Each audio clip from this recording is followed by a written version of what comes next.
Greetings, everyone. This is Six Path Weeb. Welcome, or welcome back, to my channel. Today's fanfic discussion is: what if Naruto uses a henge? Part 2. Disclaimer: the content on this channel is intended for entertainment and discussion purposes only. I do not own any of the anime footage used in my videos. All rights and credits belong to their respective creators and copyright holders. Let's begin. Kakashi observed his team as they executed their warm-up drills. As they transitioned into their taijutsu katas, he noted with pride the improvements in each member. Naruto had taken a few days to adjust to his new shinobi attire, and Sasuke also experienced a brief period of acclimatization. Now, both were advancing rapidly. While there were no noticeable changes in Sakura, her ability to keep pace with her teammates was commendable in Kakashi's view. Their mission that afternoon involved transporting bolts of fabric for a boutique relocating to a more affluent neighborhood. Kakashi carried several bolts under his arm while walking alongside his students, casually reading his favorite book. Ugh, Sakura groaned as she dropped her load in the new shop. On their way back to the old store to pick up more fabric, she remarked, "I never thought I'd reach a point where I'd never want to step into a clothing store again." Sasuke agreed. They should have just overlooked any minor snags or stains and rented a cart. "I never wanted to go in one to begin with," Naruto added. Sakura snorted at this and retorted, "Of course you wouldn't. Even for a guy, you have no sense of fashion." "What's that supposed to mean, huh?" Naruto snapped defensively. He was practically walking backwards, trying to face his teammates while speaking. It was a reversal of roles. Recently, Sasuke had discovered he could provoke a strong reaction from Naruto by calling him names, and had been exploiting this. Kakashi realized this might be the first time he had heard a remark directed at Naruto implying he was unprofessional, particularly from Sakura. "You don't look professional at all," Sakura admonished. "Forget about fashion.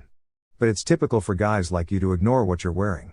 It would be odd if you knew which shoes designed by Kanazawa complemented camisoles from Yamaguchi's dresses.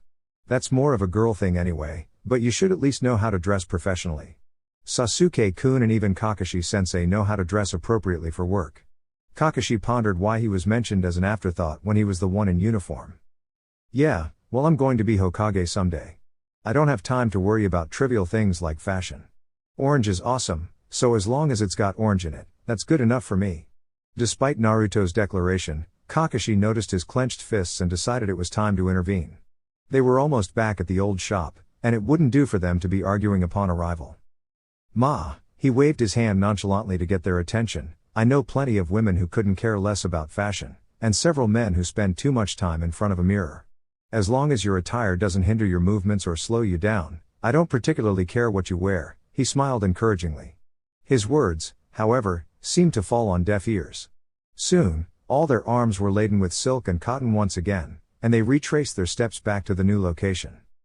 Hiruzen immediately noticed that Team 7's D-rank mission had not ended well when they entered his office. For one, the Genin stood in an unusual formation, with Sasuke in the middle and his teammates on either side. Additionally, Naruto and Sakura refused to look at each other, and Naruto had a conspicuous tear in the armpit of his favorite orange jacket. From the corner of his eye, Hiruzen could see Iruka casting him concerned glances. Mission: the successful completion of the task to assist in moving shop merchandise is hereby reported, Hokage-sama, the young Uchiha announced as he stepped forward to submit the mission scroll. The Sandaime cast a glance towards the Jonin, who responded with a shake of his head, clearly exasperated. Though nothing serious had transpired, he was well aware that Naruto and Sakura's disputes were often one-sided. He pulled out the scroll detailing the available D-rank missions and began listing them to the team, when Naruto's mood seemed to reach a boiling point. Hiruzen struggled to maintain his composure. His lips slowly curved into a smile as he observed Naruto's attempt to demonstrate maturity by stubbornly folding his arms and throwing himself to the ground in a huff, leaving only the back of his messy blonde head visible over the desk. Neither of his Genin teammates appeared to react, indicating that such behavior was commonplace. However, the old Hokage could practically feel the exasperation emanating from the ex-Anbu commander. "A C-rank mission, he interrupted Iruka's impromptu lecture and glanced at the masked Jonin to gauge his confidence in the team. Receiving a slight nod, he called in the client. When the door slid open and the client stepped out, he took one look at the team, tipped up his bottle of sake, and took several long swigs. "You'll be risking your lives to protect me on my journey home and until I complete my bridge. Are you certain these kids are capable of the task?" Particularly that short one with the foolish-looking face, Tazuna slurred drunkenly. It took Naruto a moment to realize whom he meant, and then Hiruzen struggled to resist the urge to massage his temples as he listened to the ensuing outburst. At least Kakashi seemed to have the situation under control. The Hokage mused on the wide range of maturity among children Naruto's age. Walking along the road at a civilian pace with Tazuna was both relaxing and beneficial. Relaxing because there was no anticipated danger until they reached the land of waves in a few days, and beneficial because it allowed Naruto and Sakura time to move past their first significant argument. At least on Naruto's part. Both Kakashi and Naruto knew the blonde could get under Sakura's skin, but Kakashi would wager this was the first time Sakura had gotten under Naruto's. The sleeve of Naruto's jacket was only half attached due to Sakura's unusually strong tug. Kakashi had packed his travel sewing kit, intending to repair it after they made camp. But having not mentioned this, it did little to improve Naruto's sullen mood. Sakura had yet to apologize for nearly tearing the jacket off, her long face indicating more shame and embarrassment than malice, though Naruto had no way of knowing that. After about half an hour of walking, Sasuke approached Kakashi and shot him a glare. The Jonin pretended his smile was directed at the contents of his book, the well-worn volume provided ample excuses, and silently praised the typically antisocial boy for his initiative. Kakashi, the dark-haired boy, ground out when the Jonin didn't look over. It's annoying being stuck between Sakura and the Dobi. Is that so? He asked when the boy didn't say anything more. He was given another glare, this time accompanied by a huff, and Kakashi decided to throw the boy a bone. He did get his lowest marks on teamwork after all. It was likely the boy was actually lost about what he should do. What do you want to change? He prompted. TCH. I want them to get over their stupid fight and actually pay attention to the mission. Sasuke pushed his fists farther into his pockets and Kakashi decided on how he wanted to give his next prompt so it wouldn't sound too patronizing or instructional. Maybe I should make everyone switch outfits. Sakura probably won't complain if you're the one wearing orange. No. Everyone glanced over at where the two had been walking, but when neither said anything they lost interest and returned to their own conversation and sulking. When all was clear, Sasuke sent the Jonin yet another glare. No? I thought that was a great idea. At least I had one. I don't know why I bothered even asking. Sasuke kicked at a pebble in passing. The idiot just needs to get over himself and his lame jacket. Really? That's all? I was thinking Sakura would look just like the future Mrs. Uchiha in your shorts and t-shirt. No. This time Sasuke managed to keep his protest to a reasonable hiss, if barely. The look on his face was priceless. She should just get over herself and apologize for tearing his jacket. So why don't you go tell her that? Minus the getting over herself part. That is, Kakashi grinned as the boy huffed and moved away. 5 minutes later he was next to Sakura and the Jonin's keen ears could hear him saying just get it over with and apologize already. Who cares what the idiot's wearing? And watched as Sakura swallowed and nodded before going over and offering to fix Naruto's jacket for him when they got back to Konoha. Naruto visibly brightened, and then it was as if something clicked and the team was back to its normal dynamic. Sakura started asking Tazuna questions, Naruto was being loud, and Sasuke was practically grinning at the backs of his teammates' heads as he followed along. Kakashi wondered if he was surprised at himself. Caught up in his musings, Kakashi almost didn't notice the puddle in the middle of the road. He reached out his senses, and sure enough there was more than a little chakra inside it. Someone was using it to conceal him, or herself. Would they be Nuke Nin or part of a village? Who were they after? The Jonin sensei prepared himself, and when the attack came he used Kawarimi and concealed himself among the branches of a nearby tree. Kakashi's heart rate spiked as the second attack went straight for his knucklehead. He should have known Naruto would be the next target once he was out of the picture. He'd assumed the unknown ninja would go for Tazuna or Sasuke, but instead they'd gone right for Naruto. And the blonde had frozen. Thank goodness Sasuke was so desensitized and was able to jump in. Why? Were they after the QB, or was he merely the weakest link to be gotten rid of? Kakashi's grip on the branch he was concealed on tightened. One of the demon brothers, he could recall them now, made a break for Tazuna and Kakashi felt his system flood with relief. Not wasting any time, he jumped down and incapacitated the one still facing Naruto before jumping over to get the other. It was all he could do to keep his worry out of his voice. Naruto, sorry I didn't help you right away. The Jonin really hadn't anticipated the protective burning in his chest watching the kids fight for the first time. I let you get hurt. I didn't anticipate you freezing up like that. He needed to hurry and tie up the rogue Chunin, but then Sasuke had to go and bait Naruto by calling him a sissy, again. He really needed to get his hands free to take care of Naruto's wound. He didn't know how strong of a poison they used, but considering the village they originated from, Kakashi was worried at the potential lethality. And the knucklehead wouldn't stay still. Sasuke at least should know better. It took all of Kakashi's training not to maim the drunk architect and to tie up the two nuke nin. He carefully modulated his voice as he began drilling the client, but hearing Kakashi, Sakura came in with her own worries. "Let's just go back," her voice wavered a bit, "we need to hurry and get Naruto to a doctor." Well, Kakashi had hoped to show the kids how to deal with poison on the field, then take Tazuna as far as safely possible before dropping the mission or sending the kids back.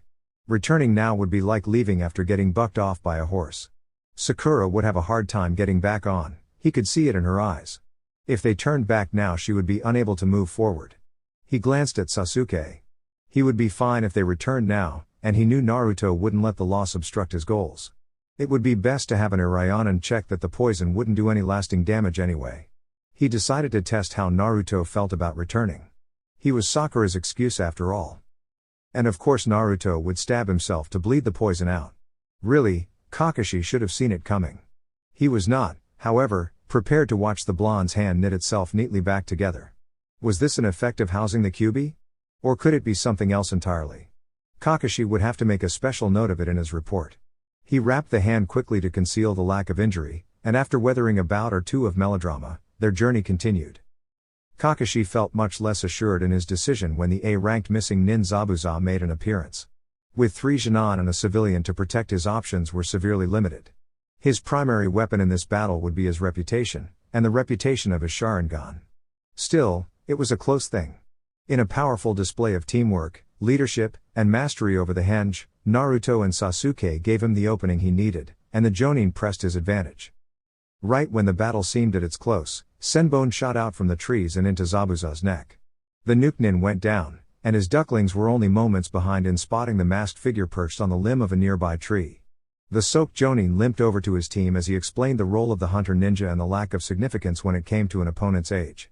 All the while he kept a weary eye on the hunter. He had a large bounty on his own head and a high-profile team, after all, and he wasn't in any condition to continue fighting. Once it was clear Naruto wouldn't attack, the masked hunter dropped to the ground to collect his bounty before leaping off. Naruto ran to where the shinobi had landed and there his knees crumpled. Kakashi watched as Naruto pounded his fists into the ground. Seeing death for the first time. He'd performed admirably during the fight against Zabuza, managing to keep his head better than either of his teammates, but Kakashi knew the blonde had always held glorified ideas of shinobi life. Sure, he understood there was death, but not the sudden and easy death the hunter ninja had delivered. Kakashi gave him some time. Sakura seemed to be handling having witnessed death much better than the Jonin anticipated. For all her panic during the fight, now that the threat had passed she was able to stomach the death well enough to recall information on Hunter Nin and reprimand her teammate, although that could also be a sign that the death hadn't sunk in yet. Sasuke was quiet. "Alright, we need to get Tazuna the rest of the way home," Kakashi instructed. He made to take a step when suddenly it hit him. If someone asked the trigger, Kakashi might say it was the sudden sharp pain from the rock lodged in his shoe, but whatever it was, a jolt went through Kakashi's system and his adrenaline failed him. There was a moment of sudden disconnect from his body where all his feelings, sounds, and smells were muted, where everything took on a washed out and overly bright sheen. He could feel the sluggishness of his own mind as realization hit him right before the blackness in his peripheral vision leapt forward and Kakashi knew nothing more. A few days later, Kakashi sat under a large tree, crutch propped next to him and book in hand. On his lap was a knapsack Tazuna's daughter Tsunami packed for him full of onigiri to snack on, which he did so gratefully. He could also hear birds singing between the periodic shouts and thuds as his ducklings attempted to experience true flight. At one point when they were all back on the ground Naruto issued one of his regular challenges. "HN, there's no way a sissy like you can beat me," Sasuke growled, glare shifting from the tree to his blonde teammate. Kakashi sighed under his breath. The Jonin doubted Sasuke held any actual contempt for girls, he just found a new and shiny insult to use against Naruto that got him bigger and better results than idiot did. Occasionally Kakashi would reprimand the boy, but he wouldn't always be there and Naruto needed to learn to thicken his skin or stand up for himself. From the reactions, it would probably be the later. The nature of the taunts was also slowly sucking Sakura into the fray, as her female sensibilities could only withstand so much sexism in a day. It was good to see her taking Naruto's side occasionally, and if Kakashi interfered too much she'd never get to the point of intervening herself. Sasuke interrupted the blonde's shouts with a smirk. Come on princess, I'm getting to that branch before lunch is out. Naruto flushed, before collecting his wits and shouting that he wasn't a princess, he was the hero that rescued them, and took off up his tree. When they crashed again, Kakashi decided to call out. You know, I think I've rescued more princes than I have princesses. Many times working alongside Kunoichi. Yeah. Take that. It was Sakura that called out, but Naruto also brightened. The blonde had turned away from his teammates, but Kakashi caught sight of his secret grin before it shifted to his regular loud one, and Naruto called out his agreement and charged up his tree with renewed determination. Sakura walked slowly up hers following the boys, and sat on a branch halfway between their higher marks and the ground. I'll be rescuing princesses before either of you, she bragged, since I mastered tree walking first. Don't look down on girls. Kazuna lived in a lovely house, with a lovely daughter and grandson, a lovely view, and surrounded by a lovely forest. Next to this, the story he had to tell of the tragic death of the village hero Keza seemed all the darker. To him, the shinobi kids were barely older than Inari, and just as sheltered. They managed all right, even with the collapse of their teacher, and they certainly wasted no time in training once they arrived safely at his home. Something about climbing trees, as if that would do anything against the explosive monsters he'd seen the adult shinobi call up with little more than a flick of their fingers and a name. Why is this photo torn?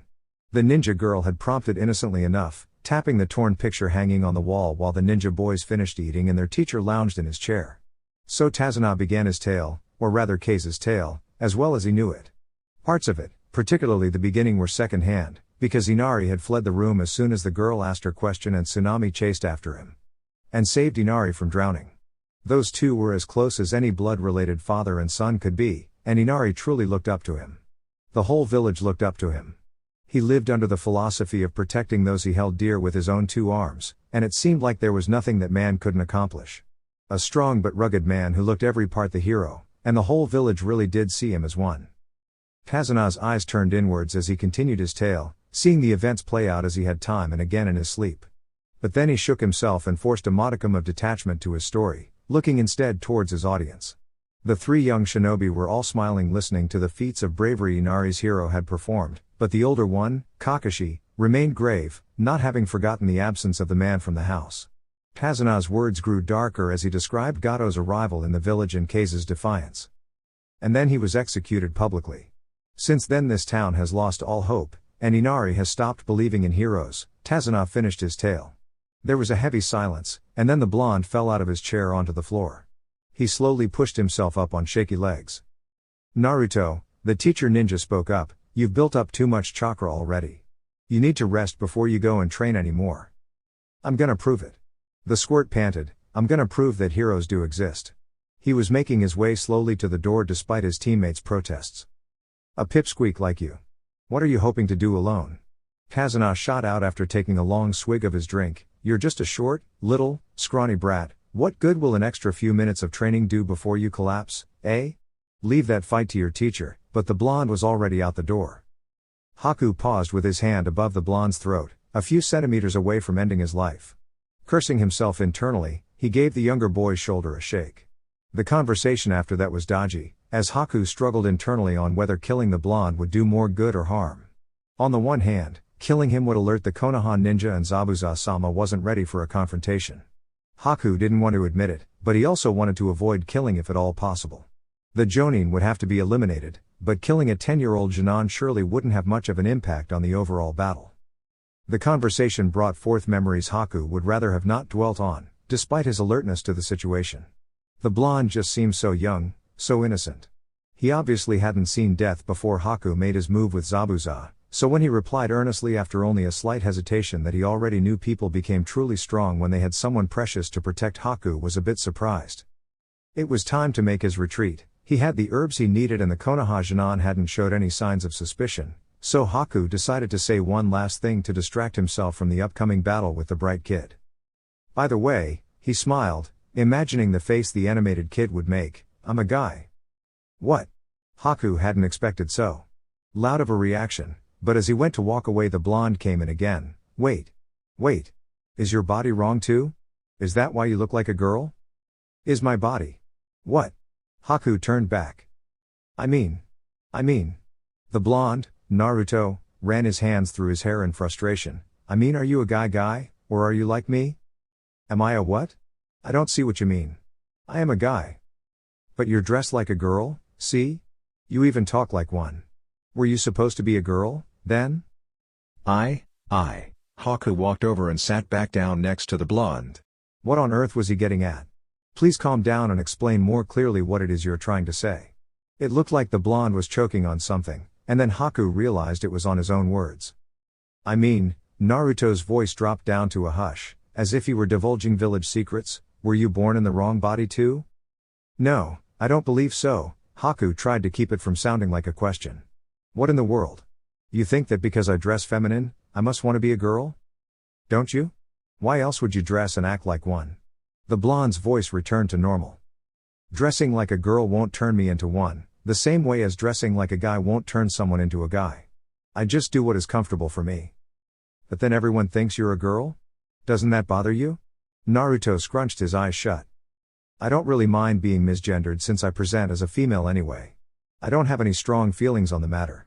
I know I'm a guy no matter how I dress or what anyone else says. The only person whose opinion mattered to him was Zabuza-sama's, and he couldn't care less what his apprentice wore. So you're a guy who likes girl stuff? But doesn't want to be a girl? I suppose. Do you want to dress like a girl too? Haku had not felt so out of his depths since he was chased from his home. Naruto crossed his arms and thought, I don't know. I like orange, and according to Sakura-chan, girls don't wear orange.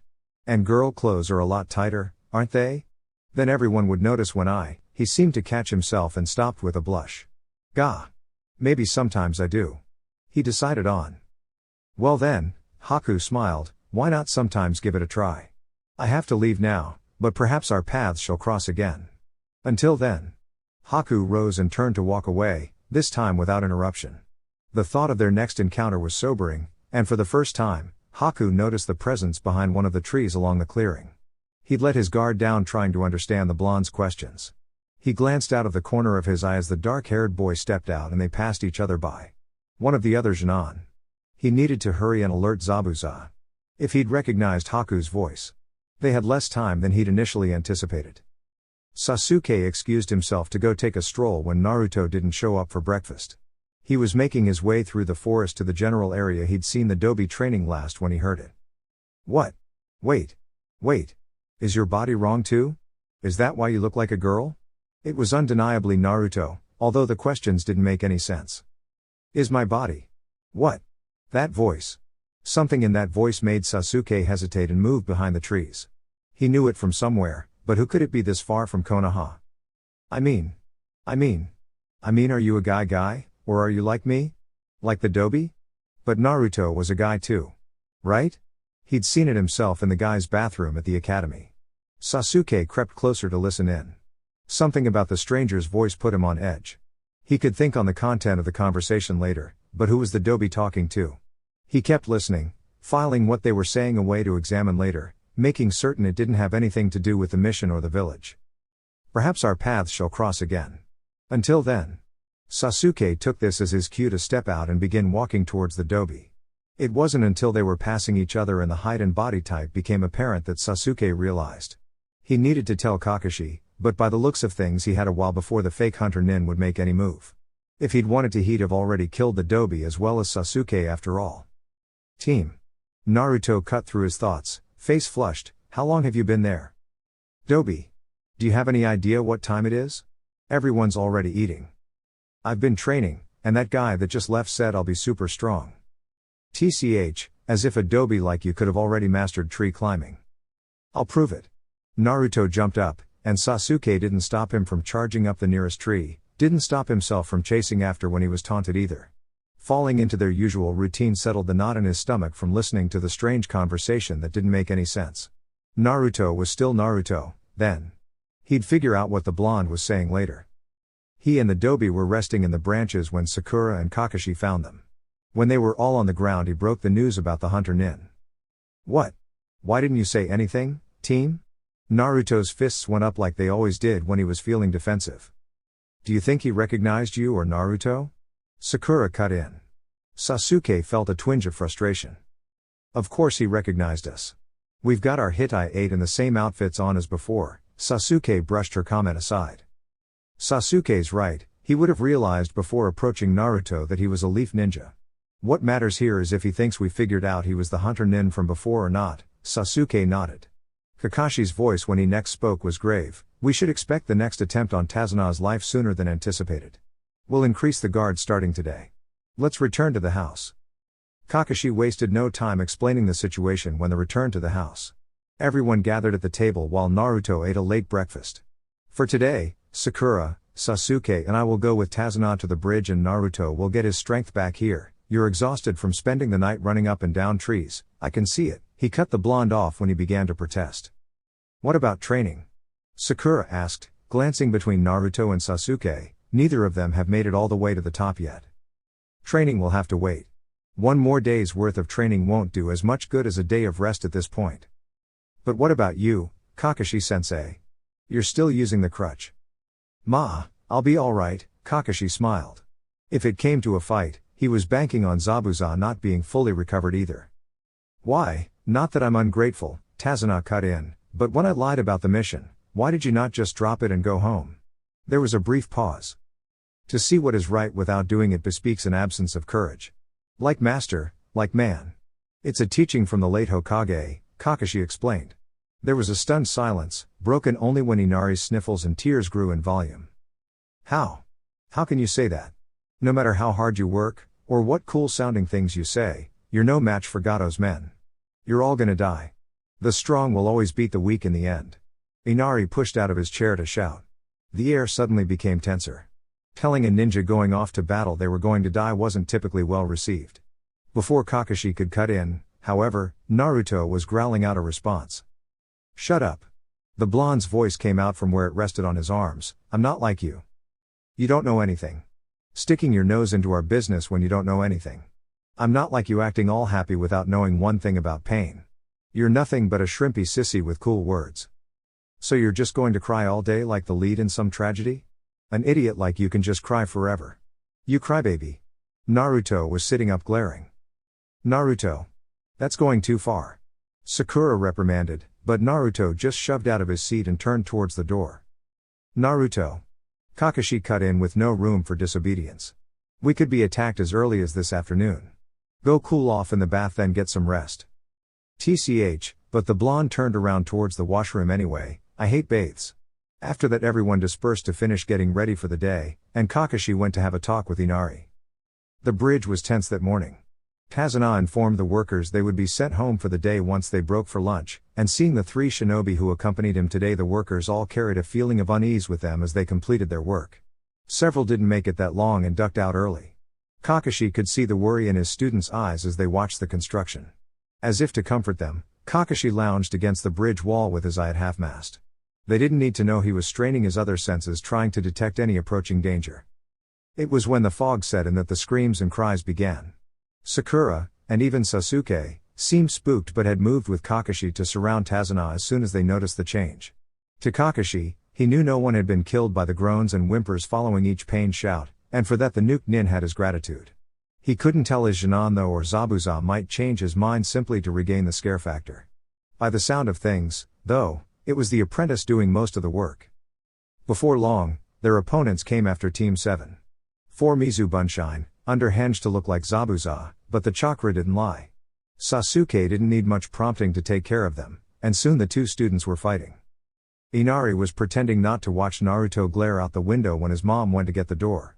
Naruto was in his t-shirt and orange pants and had his Hitai 8 in one hand like he could say he was resting if he just didn't put it on.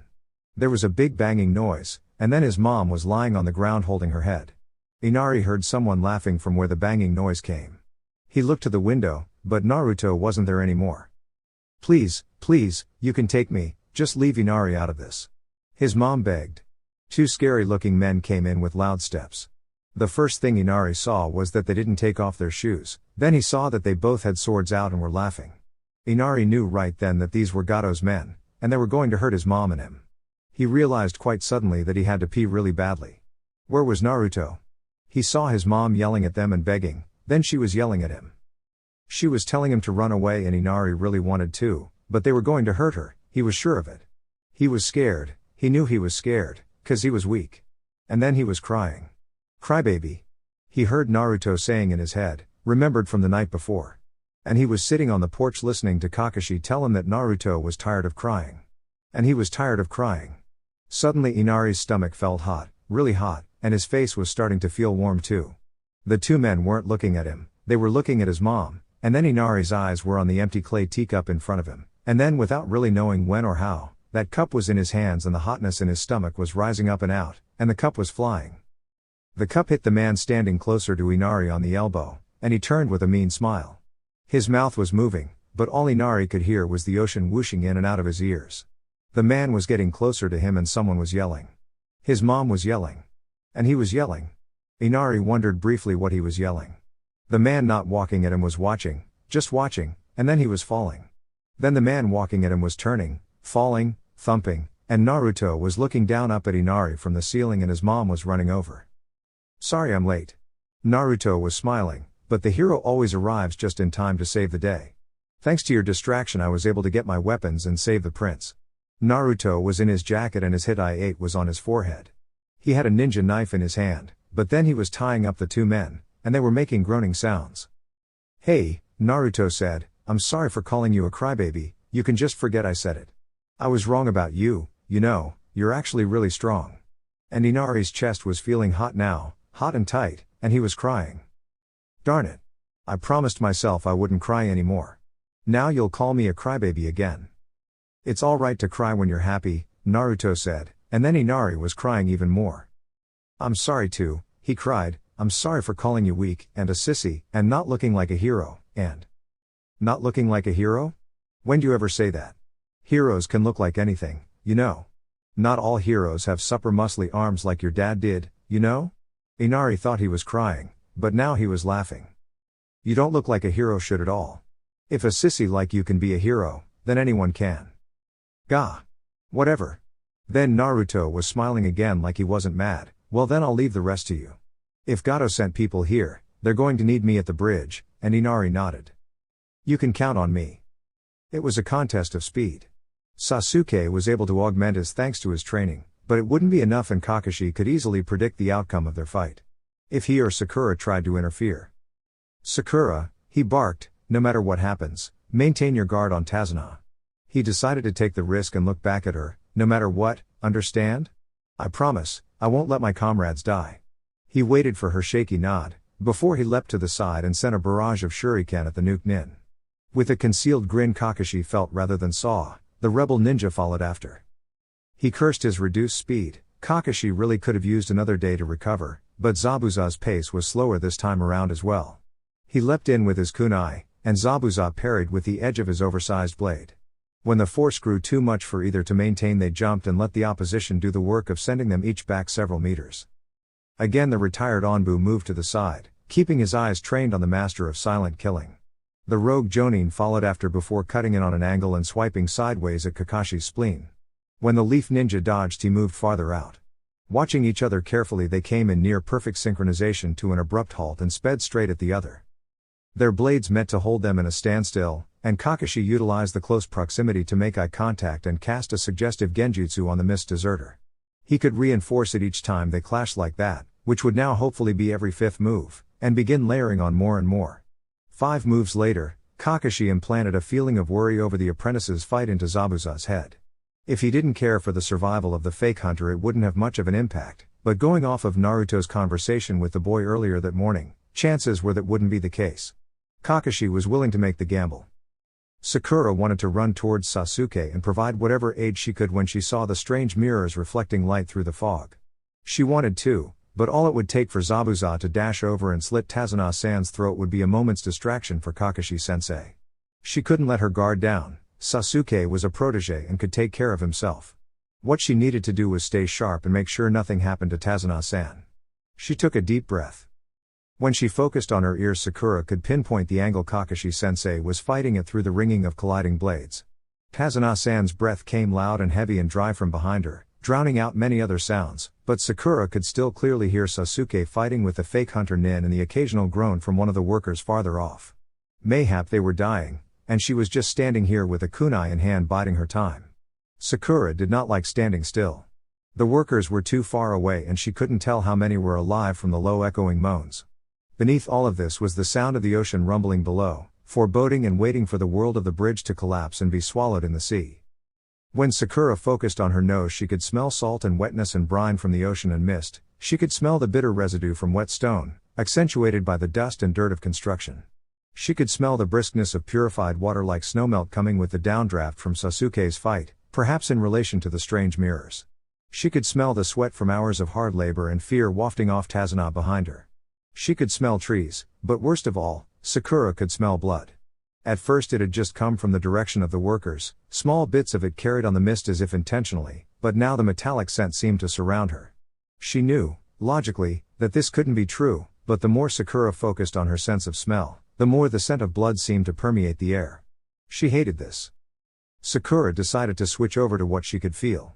She could feel the stone underneath her feet and her dress and hair clinging to her in their wetness. She could feel sweat rolling along her cheek and along the ridge of her spine. She could feel the cold metal at the edges of her grip, and the warm metal curled into her palm where she had held on for so long. She could feel cold coming from the direction of Sasuke's fight, adding to her suspicions that the strange mirrors were in fact made of ice, impossible though it may seem. Most reassuring of all though, she could feel heat from Tazuna behind her, assuring her he was alive, and the world hadn't frozen over in a strange, icy hell. Finally Sakura stretched her senses to try and feel the chakra surrounding her.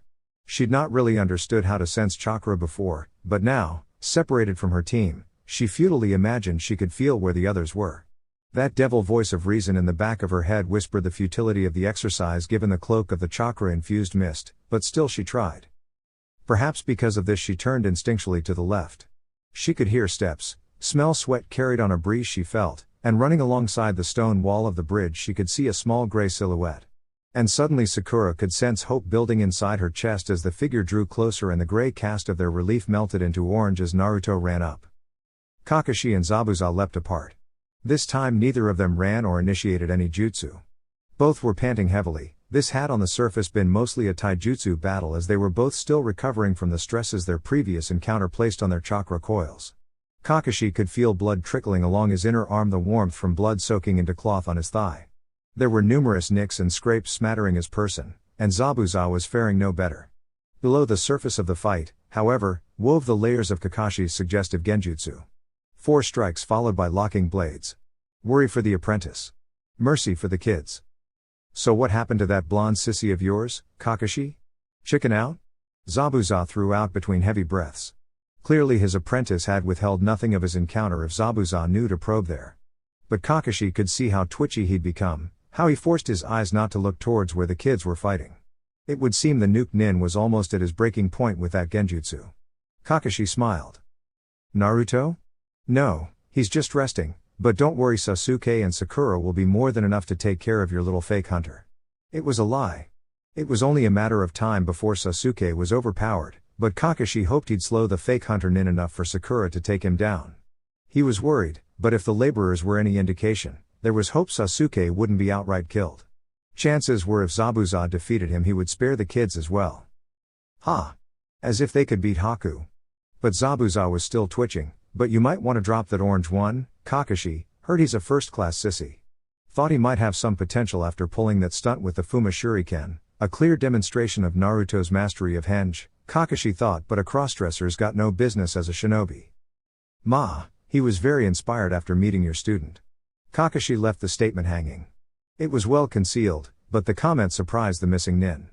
He spun his sword and laughed, but Kakashi knew he was buying time to think of a comeback. The copycat felt a smile tug at his lips, no matter how grim, at the realization that Zabuza really didn't mean his taunts. The kids were his weakness, perhaps even more so than Kakashi's due to his genjutsu. I let Haku dress up because it creates the perfect disguise. Your little boy there, Kakashi, couldn't pass as half the girl the other two could, Zabuza sneered, having thought of a reply, not that they'll look like much after this battle. They ran to meet each other again, and their blades hissed and sparked with each collision. They separated and threw out insults and tried to provoke the other while catching their breath, then they were dashing parallel to each other again, and leaping into locked blades. Sasuke didn't want to say he was losing, but it would be a lie to say he was winning. He was too slow. Maybe if he'd finished his training. But no, he didn't have time to think about that now. He had to focus, dodge, throw, duck, spin, thrust, and the ice user was slowly bleeding him out through the small cuts along his arms, legs, and sides. Sasuke knew he had a few needles lodged into his back, but he didn't have time to contort himself to find them and yank them out. Team. A voice suddenly trumpeted from just outside the icy dome, "You look like you're losing." And then the idiot was jumping straight into the dome trap without so much as a second thought. Yujiro Tonkachi. Did you even think before you jumped in here? Team. As if I'd just stand by while you got your butt kicked. I don't need your help to win this. Which was a lie, but he needed to get Naruto out of the dome. At that point the ice user grew tired of waiting and launched another slew of senbon at the pair. Well, you got it anyway. The idiot retorted when they moved together again. TCH, whatever. Like I'd lose to such a sissy fighter, but Sasuke was grateful because he knew he'd been slowly losing. Jerk. Who are you calling a sissy, huh? Naruto called as they avoided the next barrage of icy needles. Both of you. The dark-haired boy snapped back, "You're both sissies, so shut up and focus." Naruto finally turned his focus on their opponent, but this merely resulted in him shouting at the many reflections instead of his teammate. "And you?" The blonde started in, "You're that guy I met in the forest this morning. I helped you pick plants to heal your friend. That was Zabuza, wasn't it?" Naruto pointed wildly. "Indeed. You should not be so quick to trust others, Naruto-kun." The atmosphere of the fight shifted dramatically after that. Naruto spent a lot of his time yelling at the fake hunter who fooled him, and Haku, he finally gave his name, spent a lot of time telling his story and how he ended up serving Zabuza. Sasuke used the reprieve to catch his breath and try to pinpoint his enemy in the mirrors. Sasuke threw out when he was getting frustrated. The idiot was practically in tears listening to the fake hunter Nin's story. At this rate he might as well throw the fight. "So that Zabuza taught you that sissy way of fighting?" "I don't see it." Sasuke threw out his tried and true taunt. The reflections wavered for the briefest of moments before the Haku in each mirror fixed their gaze on the Uchiha. "It matters not what you think of my method of fighting. It will be sufficient for defeating you, and if I must kill my heart and become a true shinobi, then so be it." Haku fixed his gaze on the blonde next to him, then without a word the next round of dodging and blocking started, punctuated by Naruto's angry and frustrated shouts. "Perhaps, if we had met under different circumstances, we could have been friends," the ice user lamented, having patiently explained his role as the rogue ninja's tool. Sasuke could understand what he was trying to say. He'd heard similar things so many times as a young child, but Naruto refused to accept the reality of shinobi life.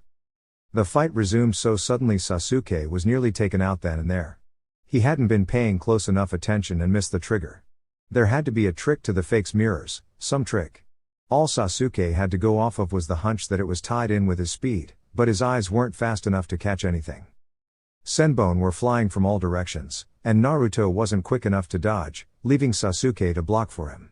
He strained harder, and called out for Naruto to assist him when a vague feeling washed over him and Sasuke knew he was catching on. The Dobi then called out a dozen clones, crowding the originals in, and they took the next wave while Sasuke tried to figure out what the trick was.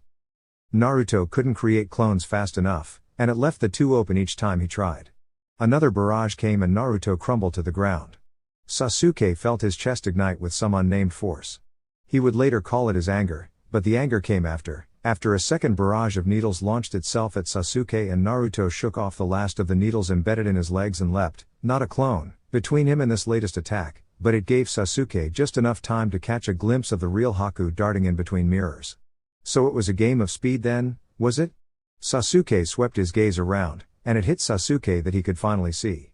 A grin stretched its way across his face. "Team. Your eyes." But Sasuke already knew.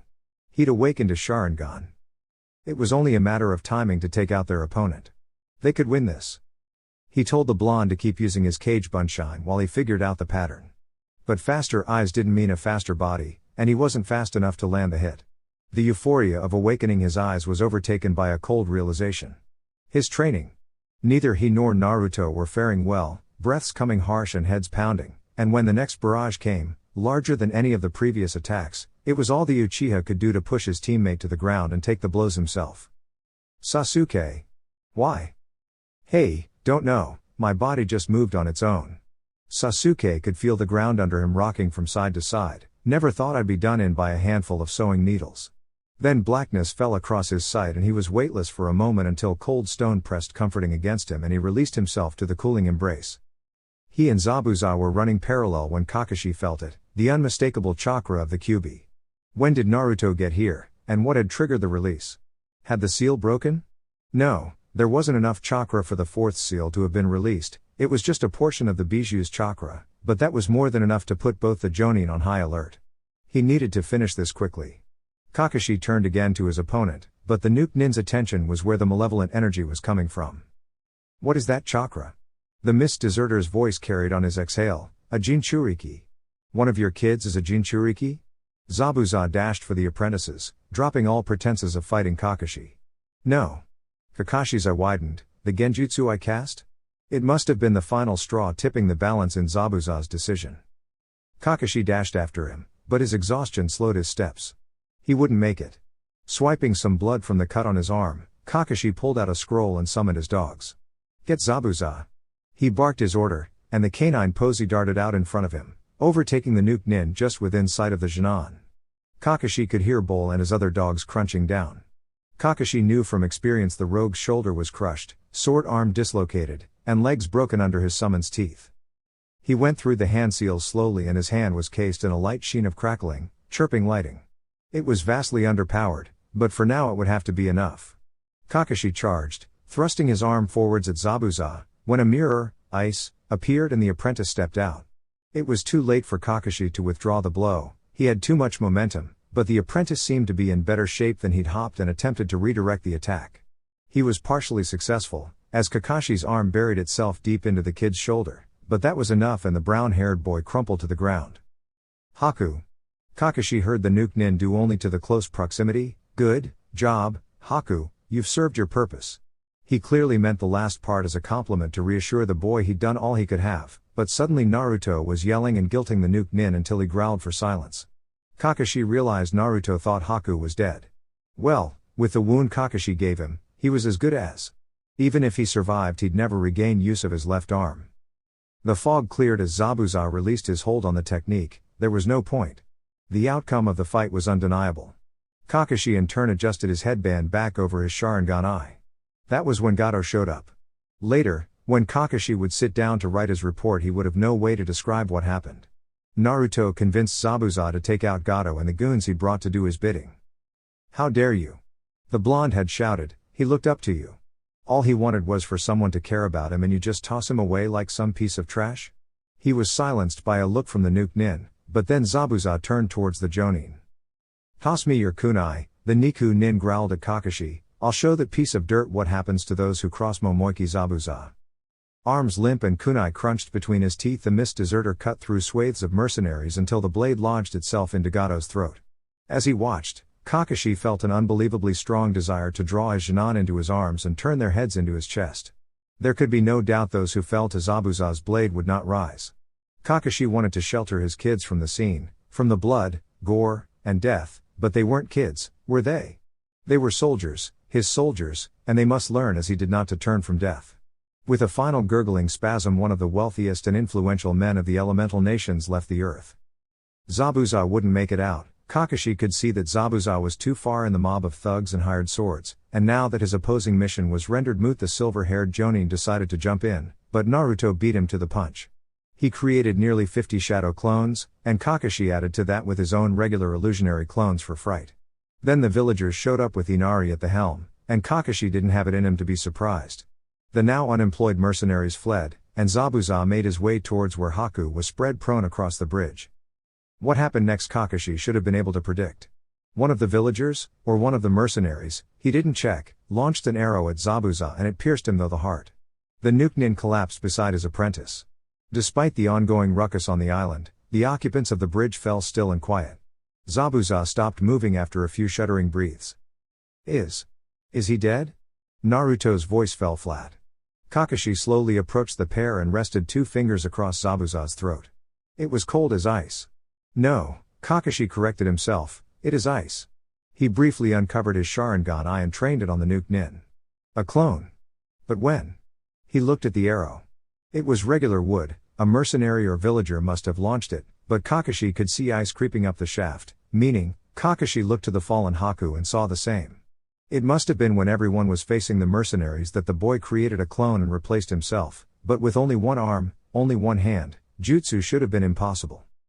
Kakashi withdrew his fingers and stood, studying the pair. It was an obvious trick, there could have been no doubt in Haku's mind Kakashi would deduce what happened.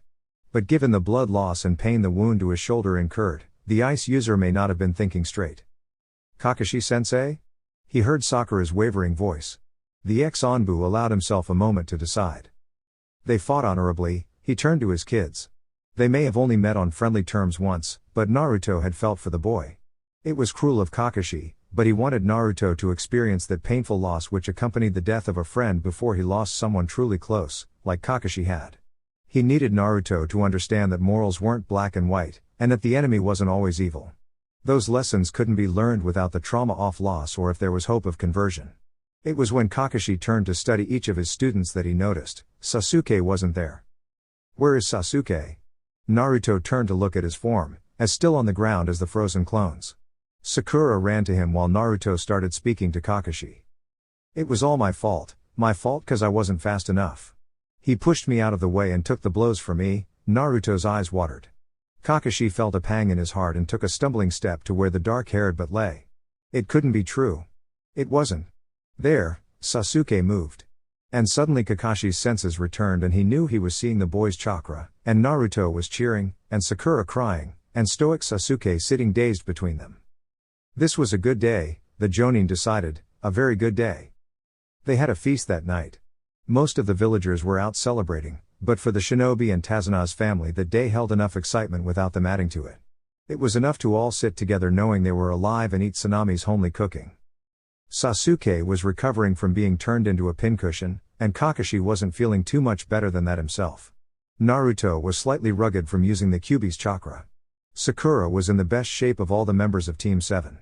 Besides feeling emotionally drained, she was at full chakra capacity and uninjured. She helped wrap her teammates' wounds under Kakashi's guidance and had even gone to aid the construction workers who had yet to recover from Zabuza's entrance. Afterwards Kakashi destroyed the clones of Zabuza and Haku using an old Onbu fire jutsu. He let the villagers take care of the dead mercenaries. His mission was to protect Tazana, and he didn't want the kids getting any closer to those mangled corpses. He begged them off on account of injury, and the villagers were all too happy to give their new heroes a hard-earned rest. Inari was practically hanging off Naruto, and the blonde was soaking up the attention like a sponge despite looking on the blink of collapse. They all fell into bed as soon as the meal was finished save for Naruto, who fell asleep in the middle of it with his face buried in his plate, and Tazana who decided on going out and drinking with his employees was a good idea after all. The next day everyone slept in late, and as afternoon was approaching Kakashi helped his Jonin erect a mound overlooking the construction site in memory of Zabuza and Haku. As he listened to Naruto pledge his new nindo before their supposed graves, Kakashi felt confident in his decision to let the rogue ninja slip away. Sakura and Sasuke stood gravely by as their comrade gave his declaration. Sasuke could feel Naruto grinning next to him as they stood shoulder to shoulder, heads tilted back staring at the lines they carved into the two trees several days before with their kunai. His breath came out in a humph. As he held back his anticipatory laugh, but Sasuke knew there was a grin just as wild and fierce as Naruto's stretching across his face. He drew a knife from his kunai pouch, heard a rustle as Naruto did the same, and on an unspoken cue they both threw themselves forwards and raced towards the towering pines. As he shot upwards, Sasuke felt his chest flood with exhilaration. The fight with Haku had been the tipping point and Sasuke could feel it. His control. There was no doubt in his mind he would make it to the top. He could see orange flashing alongside him in his peripheral and knew Naruto was keeping pace. With an extra push Sasuke launched himself faster and faster, but the orange blur stayed with him until the trunk thinned and Sasuke threw himself forward to take hold of the final branch. Sasuke cast his gaze around in wonder. He'd only seen a view from this high up when he'd climbed the Hokage mountain on a very rare occasion. For kilometers to his right he could see nothing but trees. Behind him he could see spots of the miniaturized village peeking out, and to his left he could see the bridge and the fog separating them from the mainland. When Sasuke faced forward he could see Tazana's house, but beyond that stretched the ocean, so much bigger even than it had seemed standing on the shore, spread infinitely out and sparkling in the sun. Looking at it reminded him of the salty, briny smell of the ocean, and when Sasuke turned to face forward, there was Naruto, panting, grinning, and basking in their shared triumph in view. They stayed there for what must have been at least 15 minutes, silently enjoying the bird's-eye scene in each other's company. As the sun was starting to dip down, Sakura strolled up along a nearby tree to call them back for supper. Naruto took off down the tree without a second glance, and Sakura followed shouting something about tracking mud in the house and washing up.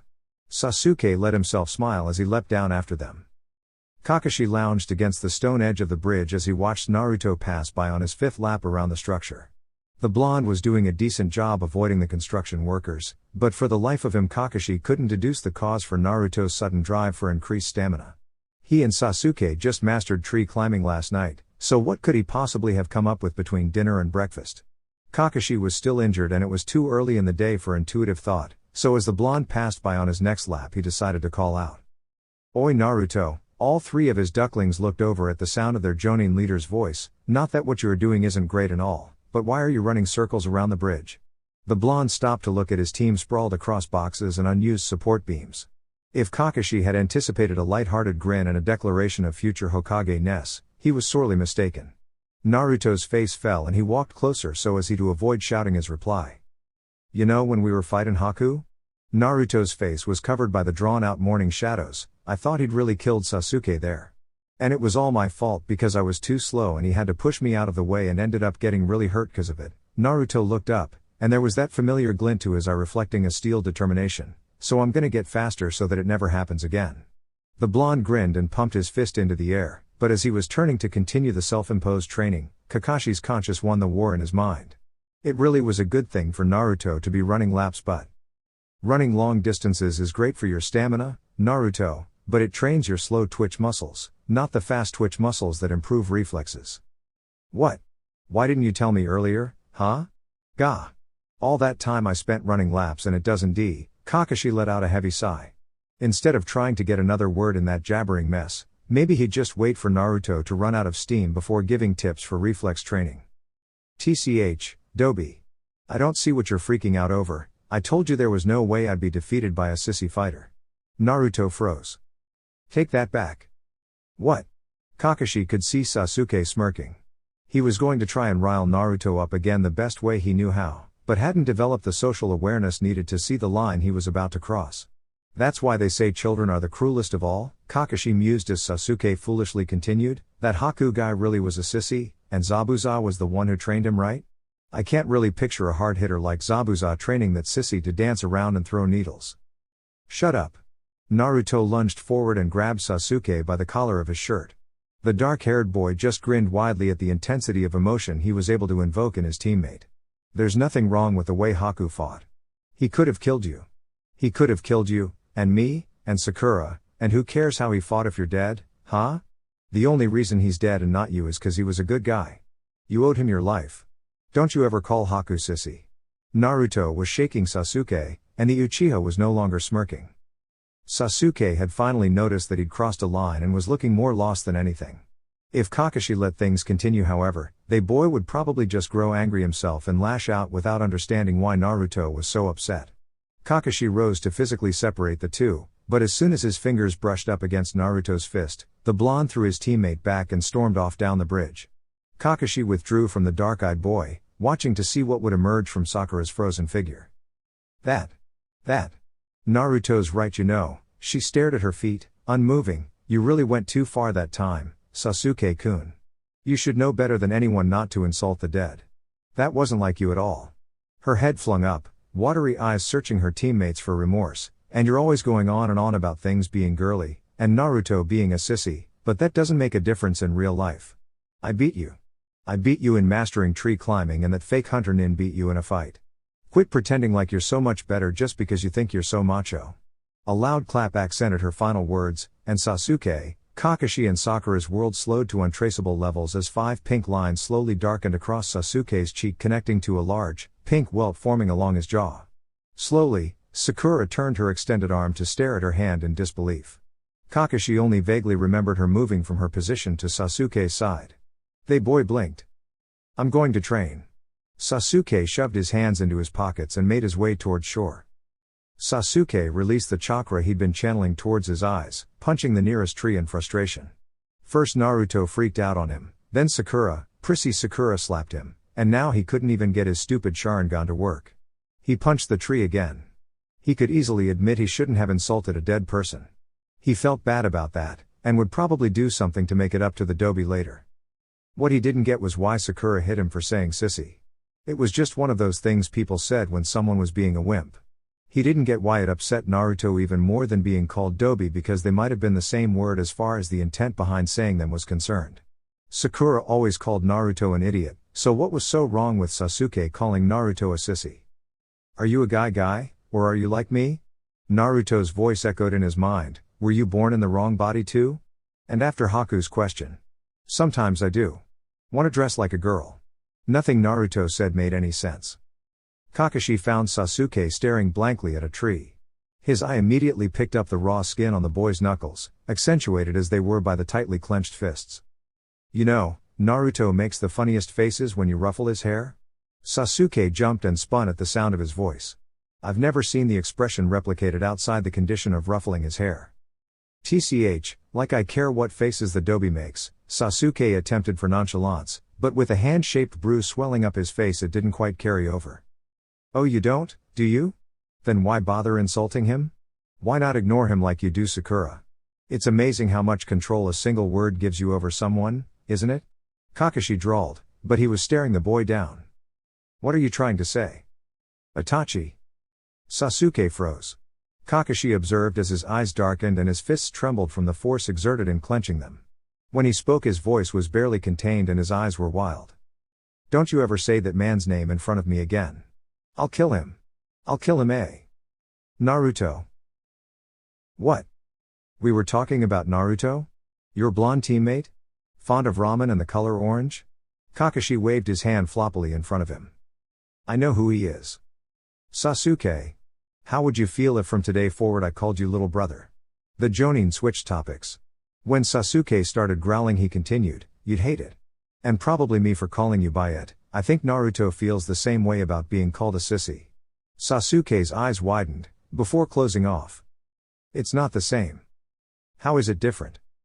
Because his whole family wasn't killed by that man. That's how. It's just a word. I don't get what the big deal is. Sasuke exploded on the Jonin, fists flung emphatically to the sides with unspent frustration. He probably wanted to continue, but Kakashi let some of his disapproval boil to the surface and glared the boy down. Like little brother is just a word? Very few find little brother insulting, some even like being called little brother. But you don't because you've had bad experiences you associate with it.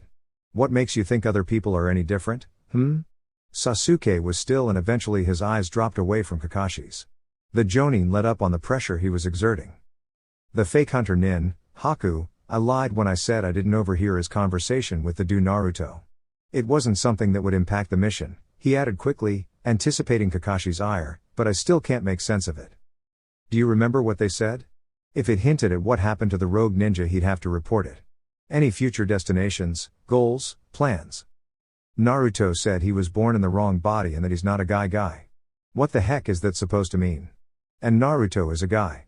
I saw it when he was showing off his shinobi ID card and in the changing rooms at the academy. Why is he saying? Kakashi nearly sputtered as his train of thought was derailed. So that was why Sasuke suddenly brought it up. He collected himself while Sasuke was distracted by his own thoughts. And in the end he said he wants to dress like a girl, Sasuke concluded, looking at Kakashi for an answer. Well, what do you think he meant? If I knew, Sasuke ground out, why would I bother asking? True, Kakashi's eye crinkled happily, but don't you think you're asking the wrong person? Sasuke gave him the stink eye, but Kakashi was entirely immune. Fine then, I'll just go ask the dobi what's wrong with him. The dark-haired boy turned to leave, but Kakashi's hand on his shoulder kept him from getting very far. What now? Sasuke turned to glare over his shoulder. Kakashi was really getting tired of this attitude of his. It's true you should take your questions to Naruto, but given the way you're probably intending to ask I wouldn't be surprised if he refused to answer. At this point, even if you did ask nicely he probably won't be willing to open up. The pale boy was quiet while he thought about it, and Kakashi took the opportunity to voice his next thought. In the end, Naruto is Naruto. As shinobi it's only natural to be curious and want to understand what makes someone tick, but as friends, as teammates, Kakashi corrected at Sasuke's glare, it's important to understand boundaries, and no matter how curious you are Naruto will decide what, when and how much he wants to tell you, and you'll have to respect that decision. Again Sasuke remained silent, although clearly less than thrilled with Kakashi's warning. Now, Tsunami-san wanted me to inform you that lunch is on the table and to hurry over before there's none left. Kakashi smiled and jumped away in a poof of smoke. From the branches above he watched Sasuke's face shift from brooding to horror-struck. He waits till now to tell me? And with that thought in mind the Uchiha dashed off in the direction of the house. Growing boys will be growing boys after all, Kakashi thought with a chuckle as he jumped past his student and made his way to Tazuna's place. Kakashi arrived at the house shortly before Sasuke did, giving the Jonin the opportunity to see everyone's reactions to his face when the Uchiha walked in. Inari dropped his chopsticks and they clattered onto his plate before the boy burst out laughing. At the same time Naruto's jaw dropped and Tazuna-san's lips pulled up in a smirk. Sakura's frame crumpled, and Tsunami-san stepped forward with her hands on her hips, rice paddle in hand from dishing out second helpings. I hope you've gained a healthy respect for women now, Sasuke-kun, she waved the paddle at him. Clearly the story had spread, most likely thanks to Tazuna, who looked all too pleased. While the single mother reined in her son Sakura slowly stood and made her way towards the Uchiha.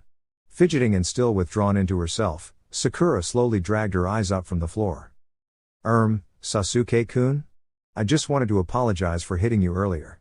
I'm sorry, so. Will you forgive me? Sakura eyed the large swollen bruise spanning his left cheek and jawbone before casting her eyes to her feet. Humph. If you always hit Naruto that hard it's no wonder he graduated dead last.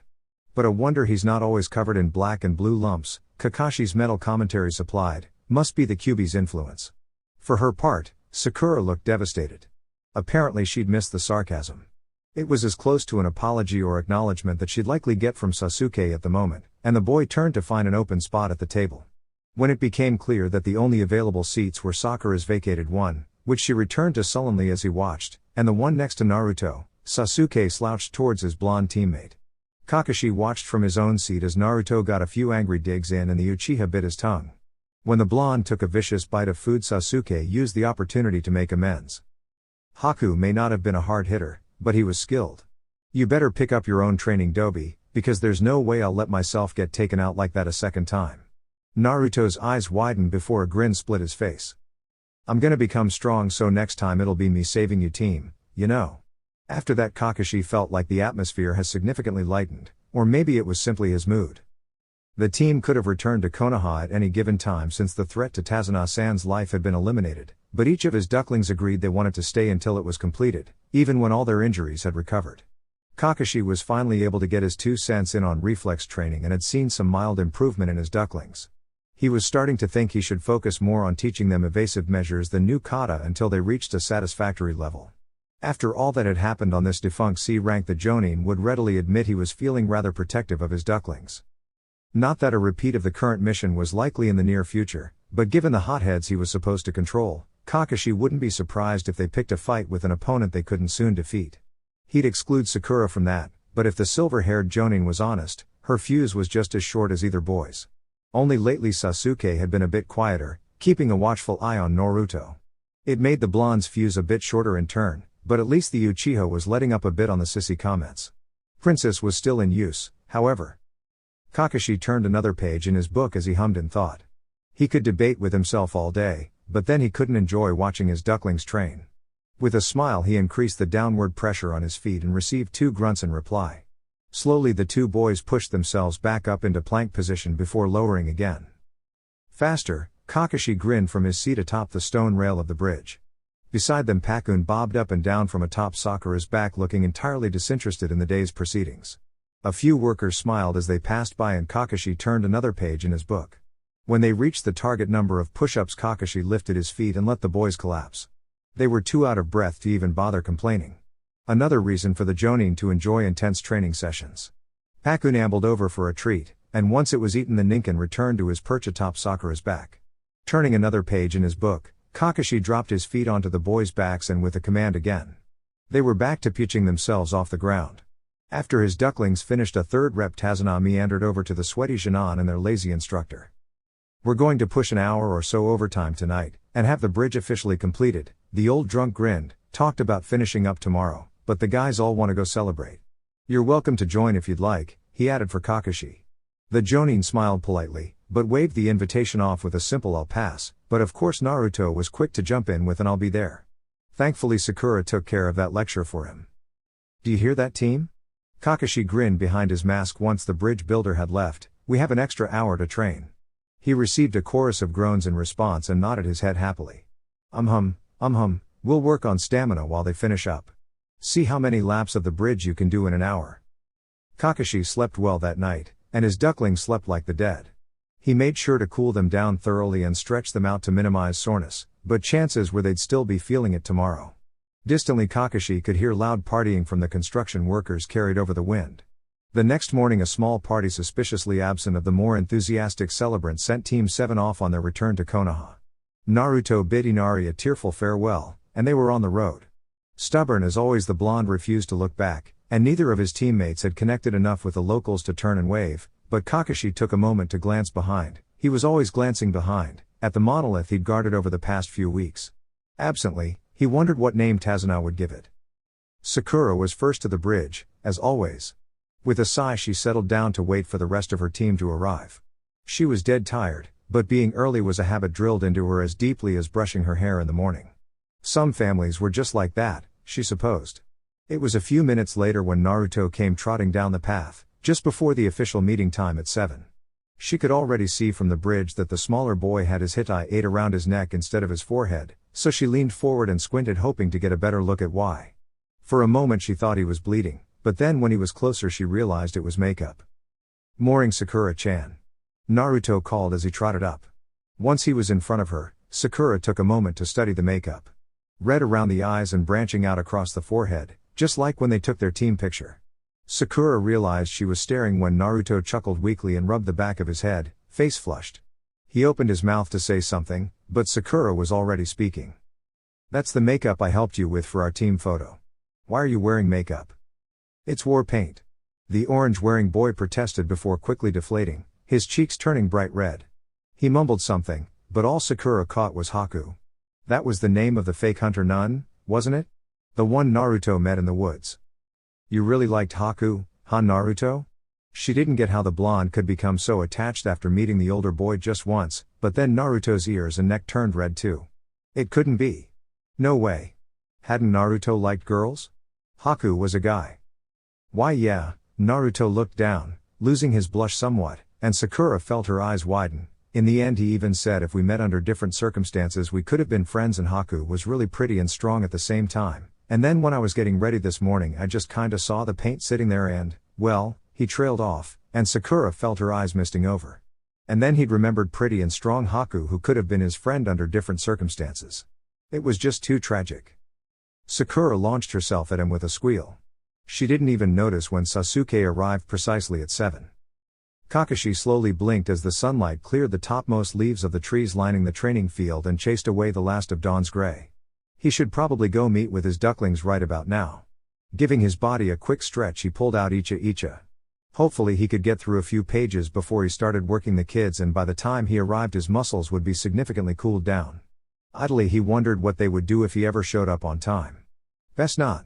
Children were known for having fragile constitutions. He arrived at the usual bridge to the usual commotion, eyes not leaving his book. Sakura and Naruto sent him the usual "you're late." And Sasuke was glaring at Naruto from afar and... Wait. Sasuke normally glared at him from afar when he arrived late. Kakashi glanced over the top of the book to find the commotion wasn't Sakura beating on Naruto, but rather squeezing the poor boy to death. That was unusual. Almost as unusual as the red makeup the blonde had on. Kakashi let his book lower, holding it loosely at his waist. "Well, you see, I was on my way when." It was the same war paint Naruto had put on for the team photo. Should he say something? The Jonin wondered idly how Sasuke and Sakura initially reacted to the makeup, but decided against drawing additional attention to the change. Sasuke looked curious enough without his teacher's prompting, and Sakura seemed to have taken it well. Naruto was certainly enjoying her attentions, anyway. "Alright, run a lap around the grounds to warm up, then come back in for stretches." Kakashi waved them off and took the moment to find a good stopping place in his book. When the kids arrived he tucked it away and settled in to lead stretches. They spent a good 20 minutes stretching, then Kakashi began drills. It was the same basic routine from before the wave mission, but with higher intensity. Kakashi could feel the shift in mood once the kids were done warming up and settling into their drills. He'd wondered if the effects of the wave mission would dissipate in the safety of the village, but for now all three approached their training with solemn faces. Given time, The sting from the mission would fade and they would return to their earlier habits, but Kakashi had no intention of allowing that. This was the perfect opportunity for them to adjust their attitudes, and there was no way Kakashi would let the opportunity slide. By the time 2 hours had passed, all Kakashi's ducklings were sprawled across the grass panting. Bangs were glued to temples with sweat and the ripe scent of preteens permeated the air. Why does this particular age group have to be so smelly? The silver-haired tracker lamented. Naruto's face was covered in pink rivets from where the paint had run and turned the sweaty wisps of baby hair in front of his ears orange. You've got 15 minutes, then we start on teamwork, Kakashi drawled over the edge of his book. His words were met by a chorus of groans, and Kakashi watched, amused, as the kids rolled themselves over and dragged their way to the stream to splash their faces with cool water. It was obvious when Sakura noticed the state of Naruto's makeup by the hooting laughter and broad gesticulations. Apparently they recovered quickly, as otherwise Sakura wouldn't have had the strength to dunk Naruto's head underwater or scrub at his face with her handkerchief. He could hear her lecturing about product qualities as the cowed Naruto reapplied the paint, and Sasuke watched just a little too sharply. Curious about what the results would be, Kakashi ran his team through nearly the same trust exercise he had on their first official practice. Deciding Sakura was the most likely to set a good tone to the activity, the Jonin had each boy tie their hitai over their eyes. It only took a moment to scatter a few dozen shuriken across the training field, then he nodded to the pink-haired kunoichi. Get them to the training posts and back, was the only direction he gave before pulling out his book and settling against a tree to observe. She was doing a better job of guiding both boys equally, and the boys had both improved in taking direction. Once they made it across and back, Kakashi had Naruto remove his makeshift blindfold and switch places with Sakura. When her sight was satisfactorily blocked, Kakashi cast his eye around for a moment. Naruto, guide them to the top of those 2 trees over there and back down again. And with that they were off. Naruto definitely lacked in leadership skills if the number of bonked heads and painful cries were any hint, but this time he didn't purposefully try and throw Sasuke off. While they worked, Kakashi collected his shuriken and tossed some ninja wire between a handful of saplings. On the far side he placed 4 bento boxes. Once everyone was on the ground again and relatively one piece, Kakashi called Sasuke for his turn. Have them retrieve our lunches, he pointed. Like Naruto, Sasuke lacked in leadership skills. While accurate, his directions were too vague and the boy became frustrated and impatient when his teammates didn't understand. Eventually, they all sat down to tuck into their tossed salad-style bento. They'd only been dropped a half-dozen times each. Half an hour later they were off for a shiny new D-rank mission. For the first time since Yugao took her photos, the kids were looking forward to the low-rank job. The mission itself wasn't anything special. Weeding the edge of a training field meant to simulate a desert. When the Genin had spread themselves out, Kakashi ambled towards the smallest member. Not bothering with small talk, the Jonin squatted down and grabbed the base of the nearest weed stem. You don't normally go through the effort of painting your face. Any special occasion? The blonde looked at him for a moment before rubbing the back of his head with his dirt-caked fingers. Hee, Sakura asked me the same this morning. It's just, after meeting Haku. Ah, so it's to honor his memory then. Hearing this, Naruto's face scrunched up and the blonde hummed for a minute while he decided on what he wanted to say. Haku dressed like a girl, but he didn't wear any makeup. Naruto poked at a weed. After a few moments he gripped the plant and yanked it violently from the ground. In a hushed voice he asked, Kakashi-sensei, can you keep a secret? Sure, Naruto, what is it? The Jonin watched as his student shook the dirt from the roots and knocked the plant against the ground to disperse the more stubborn clumps. It's just, I've been wanting to try it out for a while, you know? Back before the wave mission. And when I met Haku I thought he was a girl and he was so cool, and he wore girls' clothes all the time and was super strong and said why don't I try it sometime, and the poor weed stem had turned an awful puce green as Naruto twisted and pulled until it was bruised beyond recovery and drooped from the boy's fingers like a boiled ramen noodle, and so I just kinda did, he finished with a helpless wave of his hands. Well, Kakashi smiled, it looks good. The masked Jonin stood up and ambled towards Sakura to give his next duckling a hand, not waiting to see the blonde's reaction. They were done after an hour or so and Kakashi dismissed the Genin for the day. Before Naruto could even initiate his pre-wave routine of asking Sakura out, the girl had grabbed his arm and was tugging him towards the market center. Your face will break out if you put just any old paint on it. If you're going to wear makeup, you've got to actually use makeup. Kakashi could hear Sakura clearly despite the rapid increase in distance. He could also hear Naruto's protests, although they were rather empty. Kakashi let his eye slide to the side, where Sasuke's feet remained planted where they were with an equally stuck scowl on his face. You could always join them. The Jonin ventured, but hearing him the dark-haired boy just gave a huff. Like I care what they do. Well, if you insist. But the Raven's protest sounded even less convincing than Naruto's. Hiruzen had been concerned when the report came in that Kakashi's supposed C rank had involved several A rank Jonin battles with the infamous demon missing Nin of Kirigakure. Granted, he knew it ended well enough given the team's safe return, but even in wartime the Genin weren't exposed to that kind of fight or that amount of death so early. They were meant to scare off a few street punks for a drunk architect, not watch the massacre of a platoon of mercenaries. Kakashi had also decided to let the rogue ninja slip away as quietly as possible, and if the Jonin's report was as accurate as always, Naruto had formed a bond with the unaffiliated ICE user, meaning to some extent the child was also experiencing a personal loss. He'd seen the team briefly when they reported in, but had been distracted by the gravity of the mission itself and the potential repercussions. Now, as he watched the team file into the mission room, Hiruzen could spot several distinct changes, the greatest of which were reflected in the blonde he'd been so worried over. It was hidden well for a Genin, behind a loud grin and boisterous voice, but the first thing that Hiruzen noticed was that Naruto was anxious. Before he could even wonder why blue eyes flickered in his direction and the old Hokage caught sight of red makeup, or was that supposed to be battle paint? Dramatically lining the blonde's eyelids and forehead. Before he could comment, Naruto had shoved the nervous gesture to the side and bounded forward with a cheerful call. Hey Gigi. You're handing out missions today? Hiruzen smiled. Perhaps Naruto was doing better than he'd thought. Indeed I am. You're looking well, and there, the blonde's shoulders sank minutely as the tension holding them up bled out. I trust you've adjusted to being back home? And then came Naruto's spirited reply followed by his teammates' violent correction and Kakashi's exasperated silence as he'd long given up on policing the familiar outbursts. Hiruzen felt a thrill shoot through him. Naruto, who had blamed years of maltreatment on gender-related feelings, who not that long ago hid behind a door and refused to come out, petrified by the thought of rejection, pushing the boundaries of recognizable battle paint. It wasn't his doing, but Hiruzen was proud. He'd have to find the time to catch up with Naruto sometime soon. As quickly as it came, the feeling fled. Naruto was right to be weary. Hidden villages held perhaps the greatest capacity for eccentric individuals, but that didn't necessarily mean it had an anything-goes mentality. As a Jinchuriki, Naruto knew this well. He would have to meet with the child again soon. The next morning Kakashi found Sakura huddled together with Naruto around a compact mirror chatting away. Assorted brushes and powders were scattered around them on the ground and on a carefully laid out handkerchief. Sakura's enthusiasm was palpable, and although Naruto seemed much more hesitant than normal, the blonde was also smiling genuinely and carrying his part of the conversation.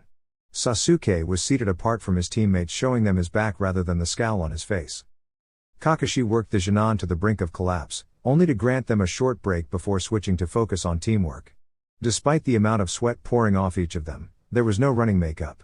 Naruto's war paint was as dramatic as ever, but Kakashi had also noticed a thin red lining along Sakura's upper eyelid as well. Once the kids rolled over and got a drink of water, Sakura pulled her compact out again to show her blonde teammate the effectiveness of the new product. Several times Sasuke made as if to say something, but each time his face would close off and he would turn away. Eventually Kakashi had enough and walked over with his book held firmly in place before him. You don't have to wear makeup to talk to them, you do realize, don't you? I'm not interested in what those two idiots do in their free time, so long as it doesn't interfere with my ambition. You seem pretty interested to me, the Jonin hummed, watching the Uchiha from the corner of his eye.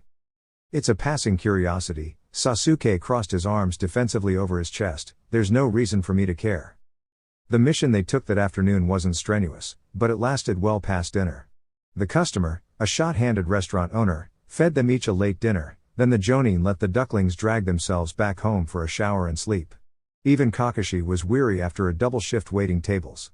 Sakura had given up complaining of sore feet half an hour before closing, and swore up and down she would never be a waitress. Having been deemed lacking in skills pertaining to customer service, Sasuke and Naruto were kept in the back, preparing drinks and washing dishes, respectively. The restaurant owner shot Naruto a look when they first walked in, but whether that was due to the makeup or being a Jinchuriki, Kakashi couldn't tell. Kakashi ran through the second half of his daily workout on autopilot, then moseyed home for a shower and some rest. The next morning Kakashi approached the bridge from the trees. As had been the norm since the mission to Wave, Naruto and Sakura were huddled together and Sasuke remained a ways off. The Jonin was a good half hour earlier than usual and settled onto the branch of his tree with Icha in front of him. It's fine to put on a thin coat because we'll put another one on after that. If you just dab a ton on all at once it'll chip off sooner and won't look as good. Oh. Okay, I guess. The voices of his more colorful ducklings drifted over to Kakashi. The third coat will be a clear one, just to finish it off. We should have just enough time for everything to dry before Kakashi-sensei shows up. Hey. Next time do you think you could paint a spiral on one of my fingers? I don't need some lame flower. Hey. But a spiral would be epic. Flowers aren't lame, Baka. See. Just look at this one. It's really cute, isn't it? Kakashi glanced over idly as Sakura bonked the blonde on the head. It's cute on you, but I don't want it on me, you know? Kakashi could hear the pout in his voice.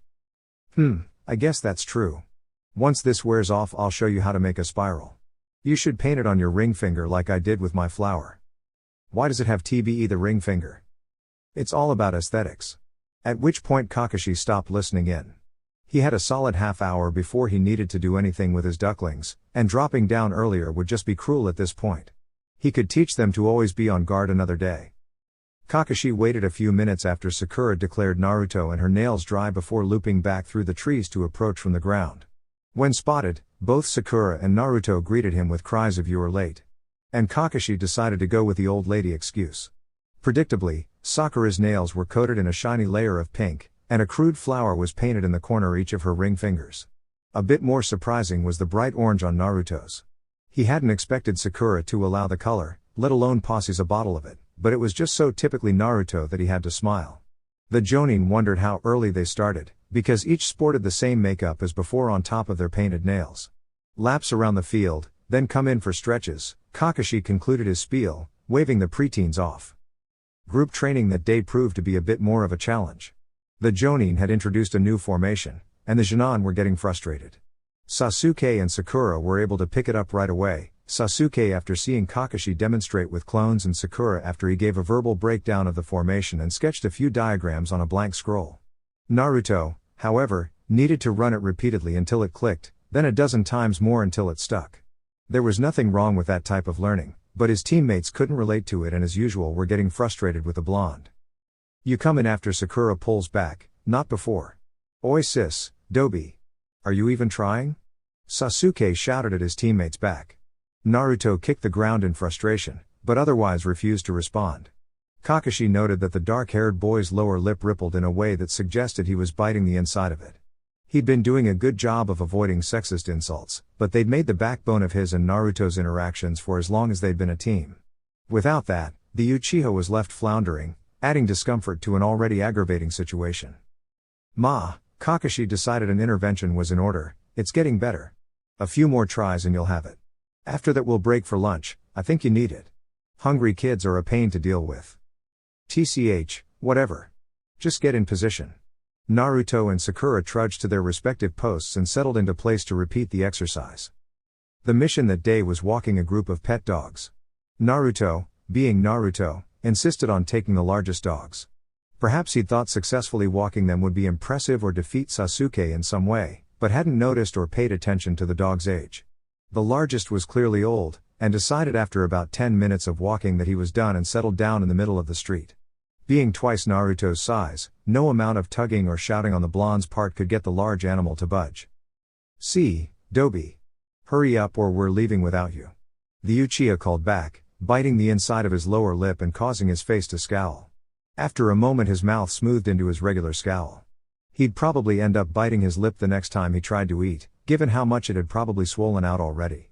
Kakashi had caught him flinching a few times eating around Sanami's table in Wave as well. I'm coming. Naruto grunted from beside the large canine. Standing next to the Jonin, Sakura gave a sigh. The dog did not want to move. After another minute of Naruto wrangling with the old animal, Kakashi called it over. He'd practically been raised with dogs, and even dumb civilian pets were no match for him. Once Naruto drew level with the rest of Team 7, Sasuke sent him a smirk. Can't even handle one old dog, Dobi? The blonde predictably shouted a retort, but the reaction wasn't as strong as when he was called a sissy and Sasuke quickly lost interest in trying to rile him up. Kakashi watched him slowly deflate before turning away. The rookie Jinan was making a consistent effort to switch insults despite the obvious discomfort, but Sasuke was still watching Naruto closely, so Kakashi doubted the Uchiha's motives were entirely innocent. After nearly 2 hours the mission was completed and they returned to Hokage Tower to report their success. It was on the way back out after receiving pay that they ran into trouble. Kurenai's team was just coming in from their mission and the Inuzuka boy sniffed his team out. Kakashi. The Jonin turned to see his peer waving amicably in his direction. We were just on our way to hand in a mission receipt and file our report. The Genjutsu specialist stopped in front of his team. Ah, we just finished handing in ours. Kakashi waved behind him where his ducklings were standing in a line. Sakura was looking around him curiously, but it was Naruto's awestruck face that surprised the silver-haired shinobi. What the heck, Naruto? You look like a girl. Kurenai's Jinan, the Inuzuka, finally noticed Kakashi's team. Shut up, dog breath. Naruto's attention snapped from Kurenai to his year mate. What, are you turning into a sissy now? I haven't seen you since graduation and now you turn up all dolled out? Kiba-kun. It's war paint. Look. You've even painted your nails. What the heck, Naruto? Not even Hinata paints her nails. Kiba's dog barked in what could only be taken as agreement. You look like a clown. Smack. Annoying. Sasuke tossed 2 more pebbles in his hand as he stared down the Inuzuka, who was now sporting a thimble-sized bruise on his nose just under his hit. Naruto watched wide-eyed as his teammates stepped up to come between him and the feral boy. Shut up, Kiba, Sakura cracked her knuckles, you're wearing just as much makeup as he is. They're clan markings. I don't care. Don't pick on Naruto. And don't call him a sissy. Sakura's right. The only one who gets to insult the dobi is me. Kakashi didn't really know how to respond to that one. In his peripheral he could see Naruto was staring at Sasuke with his mouth hanging open. Kiba-kun. Kurenai apparently knew how to respond though. You shouldn't insult your comrades. Naruto-kun can dress however he likes, and you need to respect that. Kurenai's I took on a frightening glint, or should I send you back to Guy for more lessons on just what a shinobi can wear? The boy gulped, and his eyes darted around as if expecting said green beast to suddenly appear before returning to the blonde. Sorry, man. It's not really that bad. Just different. Yeah. His puppy whined in agreement. It's cool, Naruto eventually acquiesced, before a grin split his face. I'd still beat you in a fight. PFT, as if I'd lose to a dead lass like you. I could beat you any day. Bring it.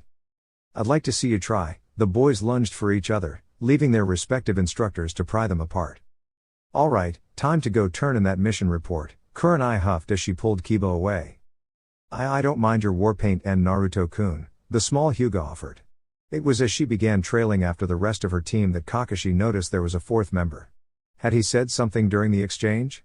He couldn't remember. The boy seemed to be the type that was easily overlooked. Once Team 7 was alone again, Naruto's hesitant voice broke the silence. Hey, does it really look that weird? Do I look really stupid? He grabbed at his jacket and bit his lip. Dobi, the Uchiha scoffed, since when do you let that dog get to you? Sasuke-kun's right, Sakura piped up, what does Kiba know about fashion anyway? I wouldn't let you walk around the village with a bad makeup job, it's my pride as a woman, so don't listen to him. Naruto gave a watery smile and rubbed the back of his head. Thanks guys. For a moment Kakashi's memory of the bell test flashed through his mind. Sasuke gruffly extending the olive branch and Sakura backing him up. Have their bonds deepened since then? Kakashi had never counted himself a good judge of relationships, but watching his ducklings stick up for one another brought a genuine smile to the veteran's face. Somehow they all ended up at Ichiraku's for dinner, but Kakashi wasn't complaining. His brats were smiling and laughing, and even if Sasuke was still distanced from his teammates, he'd given himself a break for the night from studying the blonde and let himself smile at their backs again. When Kakashi arrived to meet with his team, he found Sakura between both Naruto and Sasuke, chatting with the blonde and attempting to flirt with the Uchiha. He'd thought she'd moved past that, but since Sasuke had stood up for Naruto and gone out for dinner with the team, she'd apparently decided to renew her efforts to snag him. Kakashi couldn't decide if the boy seemed more frustrated at her antics or happy to be included. With a smile the Jonin sent them running. Nothing in training warranted great interest, and after lunch the silver-haired man ushered his charges to the mission room. After the late mission at the diner, Kakashi decided on a shorter project. Catching the noble cat Tora, beloved pet of the fire daimyo's wife. It gave a great opportunity for the Jinan to sharpen ninja skills and practice using shortwave radios for communication. It was a good day for it too, sunny with just a few clouds. The three were still a bit rough around the edges by way of teamwork, but overall tracking Toro was met with greater success than walking dogs. They returned the cat to Lady Shijimi, and after listening to the Hokage extend an invitation to spend time together with Naruto, Team 7 exited the tower without incident. Somewhat lost as to what to do with the extra time, Kakashi lagged behind his ducklings rather than jumping off as he tried to decide if he should do the second half of his daily doubles first or get his shopping done. On the one hand, he was already close to the market, and doing his shopping now would mean he would have things to cook with after training when his stomach would be empty. On the other hand, it was a beautiful day out and it would be a shame to waste even an hour of it. Perhaps he could make a clone and hand his wallet to them and... What? Kakashi's train of thought was derailed by the loud voice of his pinkest duckling. Looking over the top of his book, he saw her a good 50 meters off with Naruto. Sasuke had apparently left, but Kakashi filed that thought to the back of his mind as he picked up his pace to reach the two preteens. Naruto was saying something with a confused look on his face, most likely responding to Sakura's cry, and the other villagers along the path were giving the two more room and unfortunately more attention. "I thought you liked Haku?" Her voice had quieted a bit, and now that Kakashi was closer he could also hear Naruto's reply. "Not like that. Haku's a guy. Not that he needed to be near to catch that." "Exactly. Sakura-chan, I don't get it," Naruto tried placating, clearly lost as to why his teammate was acting strangely. "I like girls." There was a moment of silence while Sakura seemed to reboot her train of thought and Kakashi closed the distance while glaring away any nosy eavesdroppers. "So, you didn't like Haku that way?" the kunoichi asked with a confused look on her face. Naruto's face however cleared up as if a light had been flipped in his brain. "I've always liked you, Sakura-chan. There's no other girl for me. And definitely no guy. Believe it." Naruto grinned and even gave her a thumbs up. An orange and shiny polished nail thumbs up which Kakashi could see Sakura's eyes lock in on. Naruto was grinning at her as if all had been made right in the world, and Kakashi felt his stomach sink with the suspicion of what was happening, and more importantly what was about to happen. He released a wave of intent powerful enough to send the remaining people on the street scattering. Not that his ducklings noticed. Then what about the makeup and the nail polish? "We went shopping together," Sakura gasped, having reached her own conclusion. "You were just trying to get close to me. You probably thought we were on some kind of date or something too." Kakashi watched as Naruto's face crumpled under his crush's rage. "But I really do like painting my nails and stuff?" He couldn't tell if the boy looked more confused or wounded. Perhaps it was time to intervene, but what was he supposed to say? Preteen romance counseling was not in the shinobi job description. "Ew." Sakura pulled back, "That's so gross."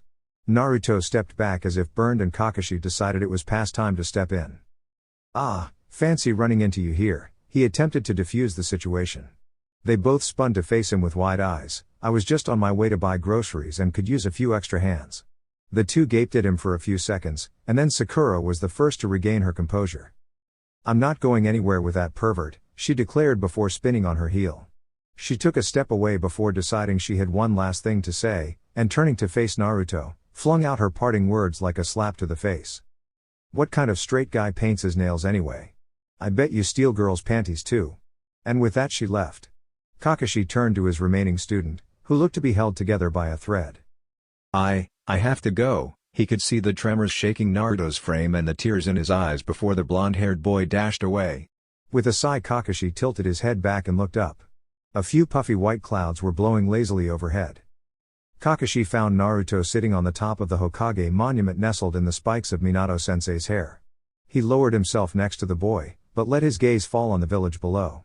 Still having not figured out what to say, he raked a hand through his wiry hair and huffed in frustration. He was saved from his indecision by a mumbled voice. "Is it that gross?" Naruto kept his eyes trained on the buildings and streets below, liking nail polish and makeup and stuff. "She didn't care before, so why is she calling me a perv now? I don't get it. Ji-chan said the reason people don't like me is 'cause of the fox. Not that.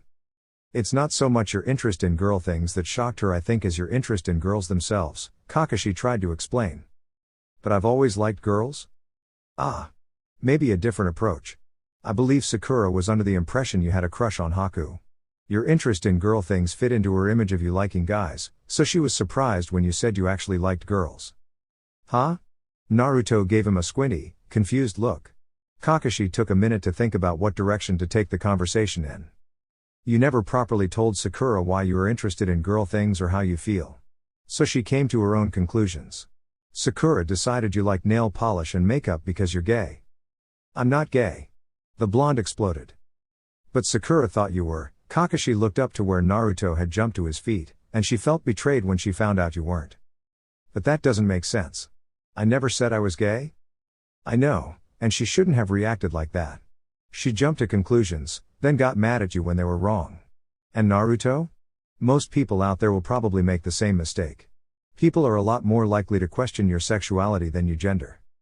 Naruto thought on that for a minute before plopping back down and aggressively ruffling his hair.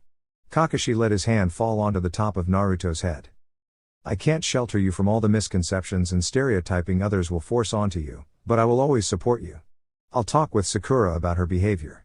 Knowing her, she probably already feels bad about the things she said anyway. You're her precious teammate, after all. Naruto's head bobbed up and down under his hand in consent. Something for you to think about would be opening up to her and Sasuke a bit more about how you feel. Give them a hand in understanding you better. Although it may not seem like it at the moment, I believe they will both stand by you no matter what. Naruto didn't have anything to say to that, and they fell into a comfortable silence. As he looked out over the village and the forest beyond, Kakashi supposed it was a good way to spend his afternoon.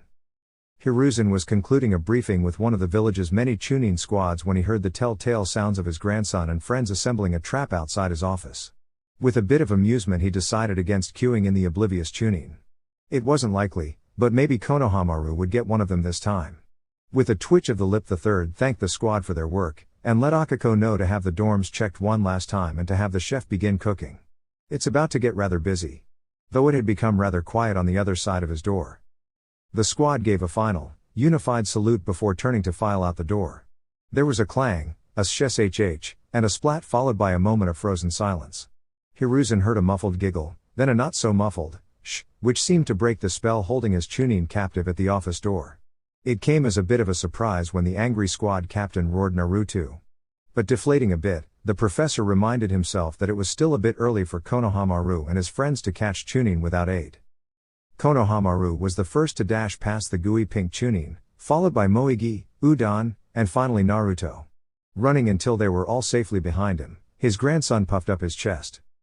Ha! The boy pointed at the red-faced Chunin, my boss is the greatest ninja ever. The third ignored the following argument between the professional assassin and his 9-year-old grandson in favor of turning to the orange-clad Jinan in their midst. Naruto, I didn't expect you to take up my offer so soon. I haven't even left my desk yet. He meant it as more of a joke, considering Naruto's company, but the Jinan's face turned sober at his question. Iruka-sensei's teaching, the blonde said by way of explanation. And Kakashi? Naruto shuffled from foot to foot, looking away. So something happened, then. Alright, Hiruzen turned his attention to the sputtering Chunin, let Akiko know to send the janitor up next before any dignitaries. The Chunin flushed, but did as directed. Konohamaru, Moegi, Udon, I'll have you know the only reason you won't be cleaning this mess up yourselves is because you've got lessons you should be attending. Return to class. I trust Iruka will punish you adequately. But I want to play ninja with the boss. Ah, next time, Konohamaru. Promise. Me and the old man got something to talk about. Naruto rubbed the back of his head uncomfortably. Konohamaru, ignorant to Naruto's discomfort, cheered and led his posy out towards the academy and an already forgotten punishment. Once the door shut, Sarutobi turned to the child standing next to his chair. Now what's this that happened so you can't talk with Kakashi? He questioned, tone gentle. Naruto fidgeted for a bit without saying anything, and not looking like he would start saying anything in the near future. The Sandaime tried prompting, why don't you start from when you left my office earlier?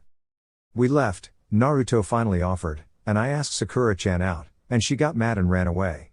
Kakashi-sensei said she thought I was. Naruto's cheeks turned pink, but after a moment he pushed forward, I was gay, 'cause I like nail polish and stuff, and that I should tell her and Sasuke that, one of Naruto's hands dropped to grab at the seat crease between pant legs. And you don't want to, Hiruzen supplied. Naruto shuffled his feet in response. Perhaps, the aged leader mused, you can practice on me. See what you feel comfortable saying, like how you tested out that henge the night you graduated. But I don't know what to say. Then just say whatever. Hiruzen pulled Naruto into a rare hug, there's no rush and I won't judge. He sat like that with his arm around Naruto, listening to the child stutter and stumble over feelings and explanations. I like nail polish, Naruto had started at a whisper, and makeup. Not war paint but makeup. The blonde looked down in embarrassment. I was really happy when Sakura-chan took me shopping with her, even though it wasn't a date. Hiruzen nodded along. And I like that Kakashi-sensei lets me use my henge sometimes on missions, even though he won't let me train with it. Do you use your henge outside of missions? He probed gently. Sometimes, Naruto mumbled in response, I like being a girl. If you could, would you like being a girl all the time? Kakashi found Sakura the first place he looked. All it took was a quick rasp on the front door of her family's home, a shout from her father, and they were off on a walk through the neighborhood. As he meandered down the street, Kakashi kept a subtle eye on Team 7's Kunoichi. Presently, she was glaring at the road as if it had done her some grievous offense. Sakura, I called you out here to talk about what you said to Naruto earlier, he broke the silence. I'm not apologizing. And why's that? It was obvious to Kakashi that she was still working the anger out of her system. She'd still probably feel bad about it later, but he'd help her along. It's all Naruto Baka's fault for lying and trying to trick me into dates. She kicked at a stray pebble. Is that what Naruto said he was doing? Kakashi coxed. No. Sakura huffed indignantly, it's what he was actually doing. Or what you thought he was doing. And how did you respond? Kakashi forced his voice to stay level. How do you think? You were right there. I want to hear how you perceived your response, the Jonin pressured. I put him in his place, that's what. She stomped her foot and glared Kakashi to challenge her. Unfortunately for her, Kakashi was more than equipped to take her on. He took a moment to glance around and make his way to a nearby bench. The silver-haired Jonin stopped in front of it and glared Sakura into submission. Once her mouth clicked shut, he pointed to the bench. We're going to sit right here. The warning in his tone would be unmistakable, while I describe to you what happened from my perspective.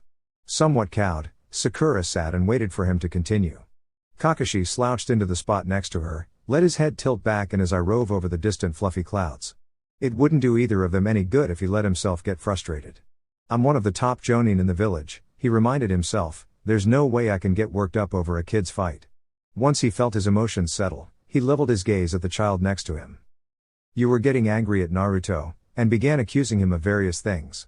He was obviously confused, but rather than giving him the time to respond you lashed out and left, leaving your teammate confused and hurt. He was lying, Sakura glared at her feet, but most of the fight had left her.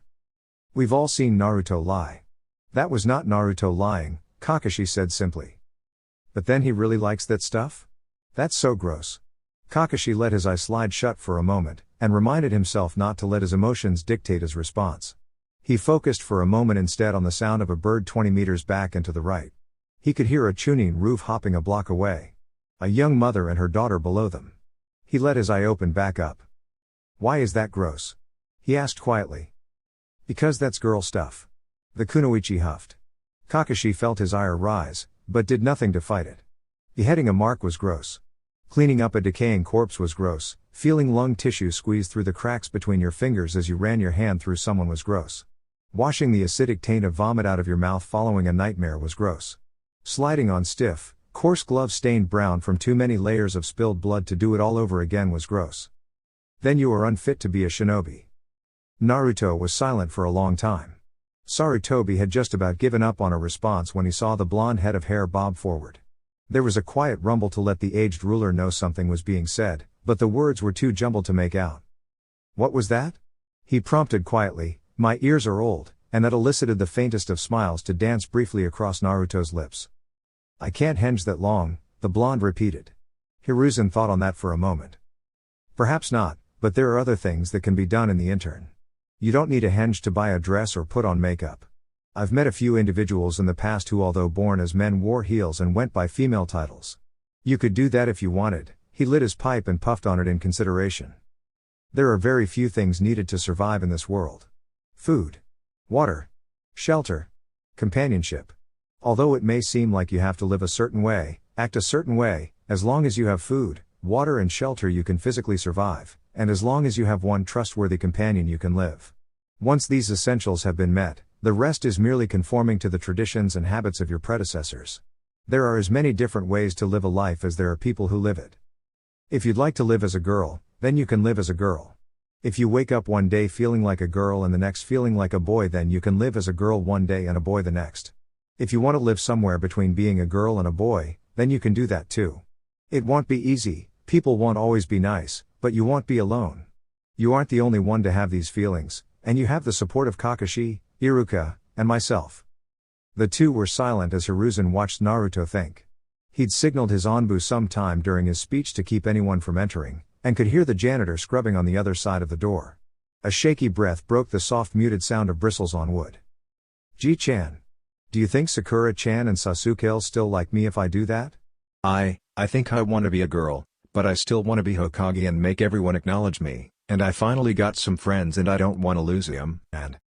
In my experience, Hiruzen cut the blonde off, voice grave, being acknowledged means being seen and accepted for who you truly are.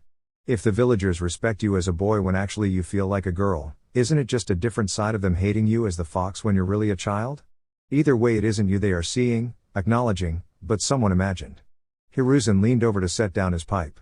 He didn't feel like refilling it at the moment. The movement dragged the still embraced Naruto forward, and the old leader used the opportunity to pin him with his eyes, trying to let all his love speak through them. As for Sakura and Sasuke, he continued, it may be rough for them to find out their friend isn't who they thought, they may not know how to act for a while, but true friends will pull through for you, and Naruto? Let me tell you a secret, the glassy-eyed blonde leaned in to hear, I've never seen you do anything halfway. Not even making friends. You may have some fights, some things may change, but I'd bet my hat your teammates will stand by you. He heard a breath hitch, saw small shoulders shake, felt the rustle of shifting clothes as the blonde lifted orange-clad arms and wrapped them around his neck. With a warm huff across his shoulder the words thanks, Ji-chan drifted into his ear and Hiruzen smiled. If you ever want to try something out, but are unsure, you can come try it out on me. He rubbed a few small circles on the blonde's back, you don't have to do this alone. If you want help talking with your teammates, I'm sure Kakashi, Iruka, and myself are all more than willing to be there with you.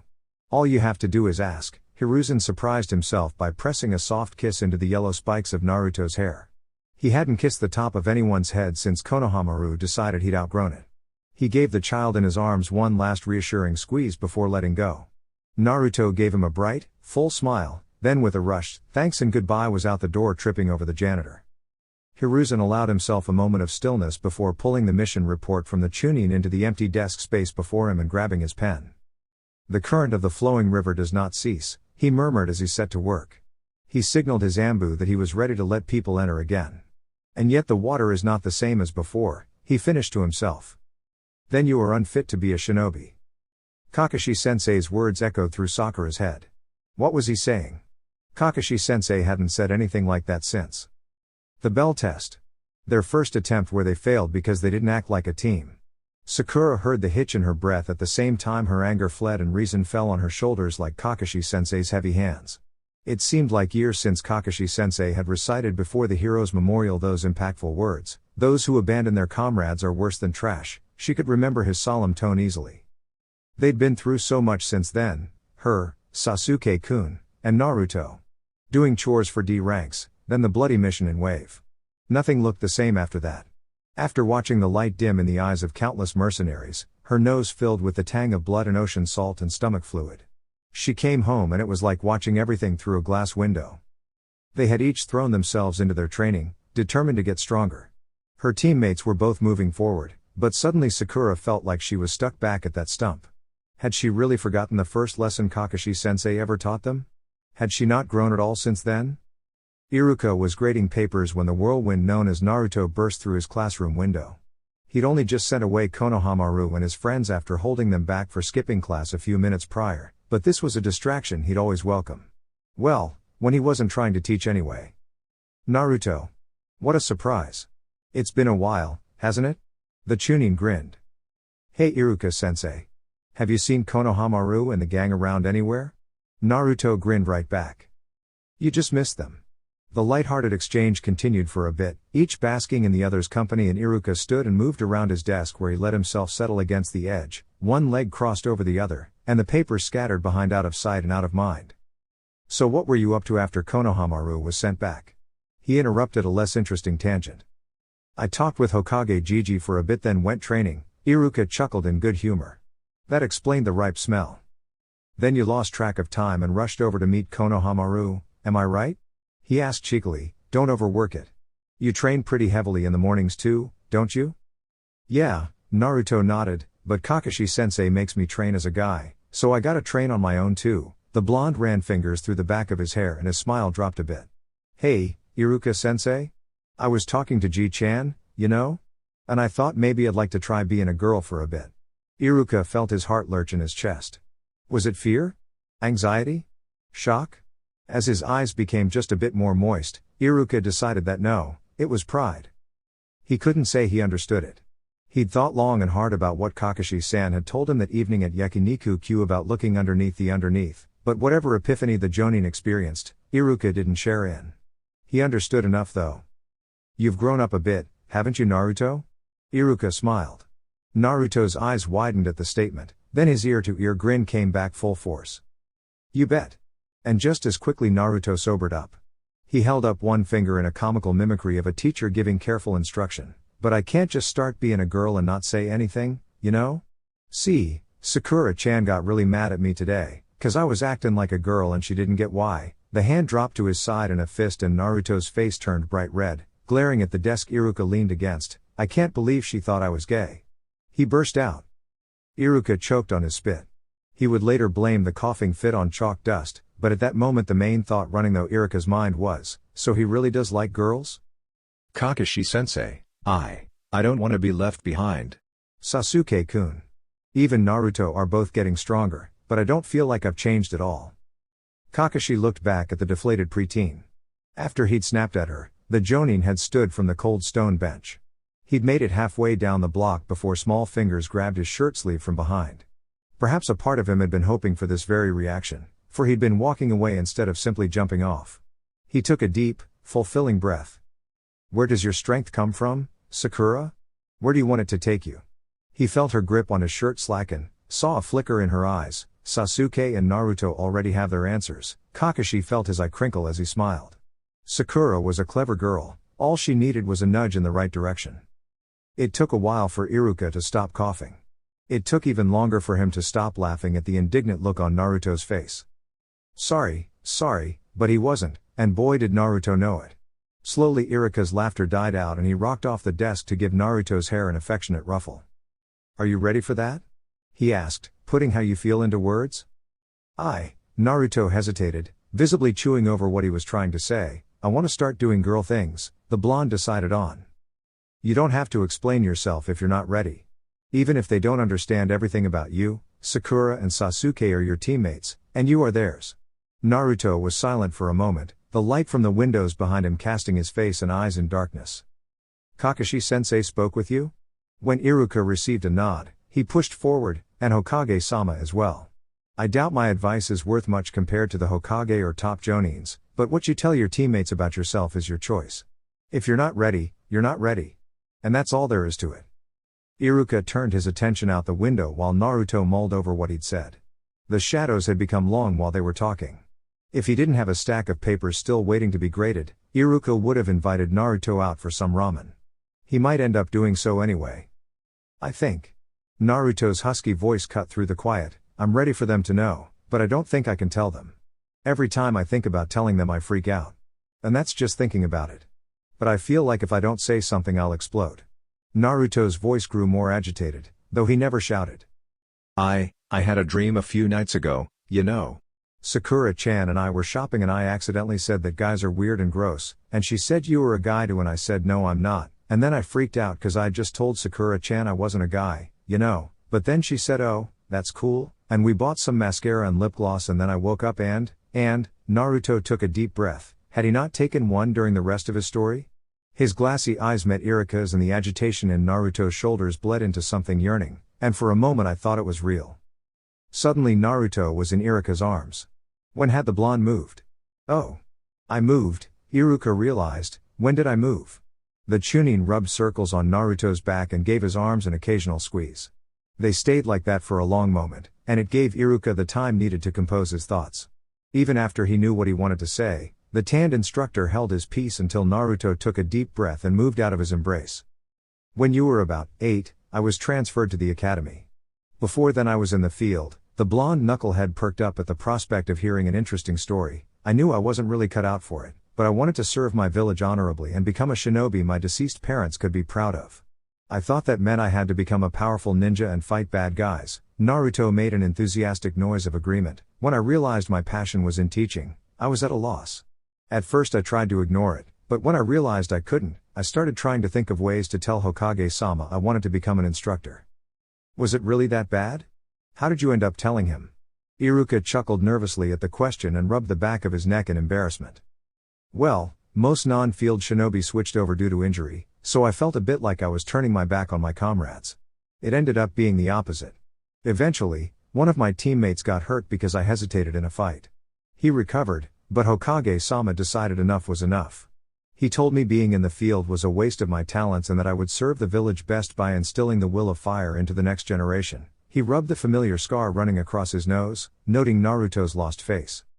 I guess I told you this because I wanted you to understand that even though my situation was very different from yours, I've also thought about having those kinds of conversations. Honestly, I think everyone does at some point. Really? Naruto's voice came across breathily. Do you really think everyone does? Iruka closed his eyes in thought. It's a part of growing up, I think. Becoming who we're meant to be. Some people don't fit very well with who they're expected to be, and they either tell those around them or hold it in until something gives. Sometimes it's a break like when my teammate got hurt, or gradual like how Hokage-sama noticed and accommodated my interests. I suppose for some, who they're meant to become is close enough to who they are expected to be that nothing much happens at all.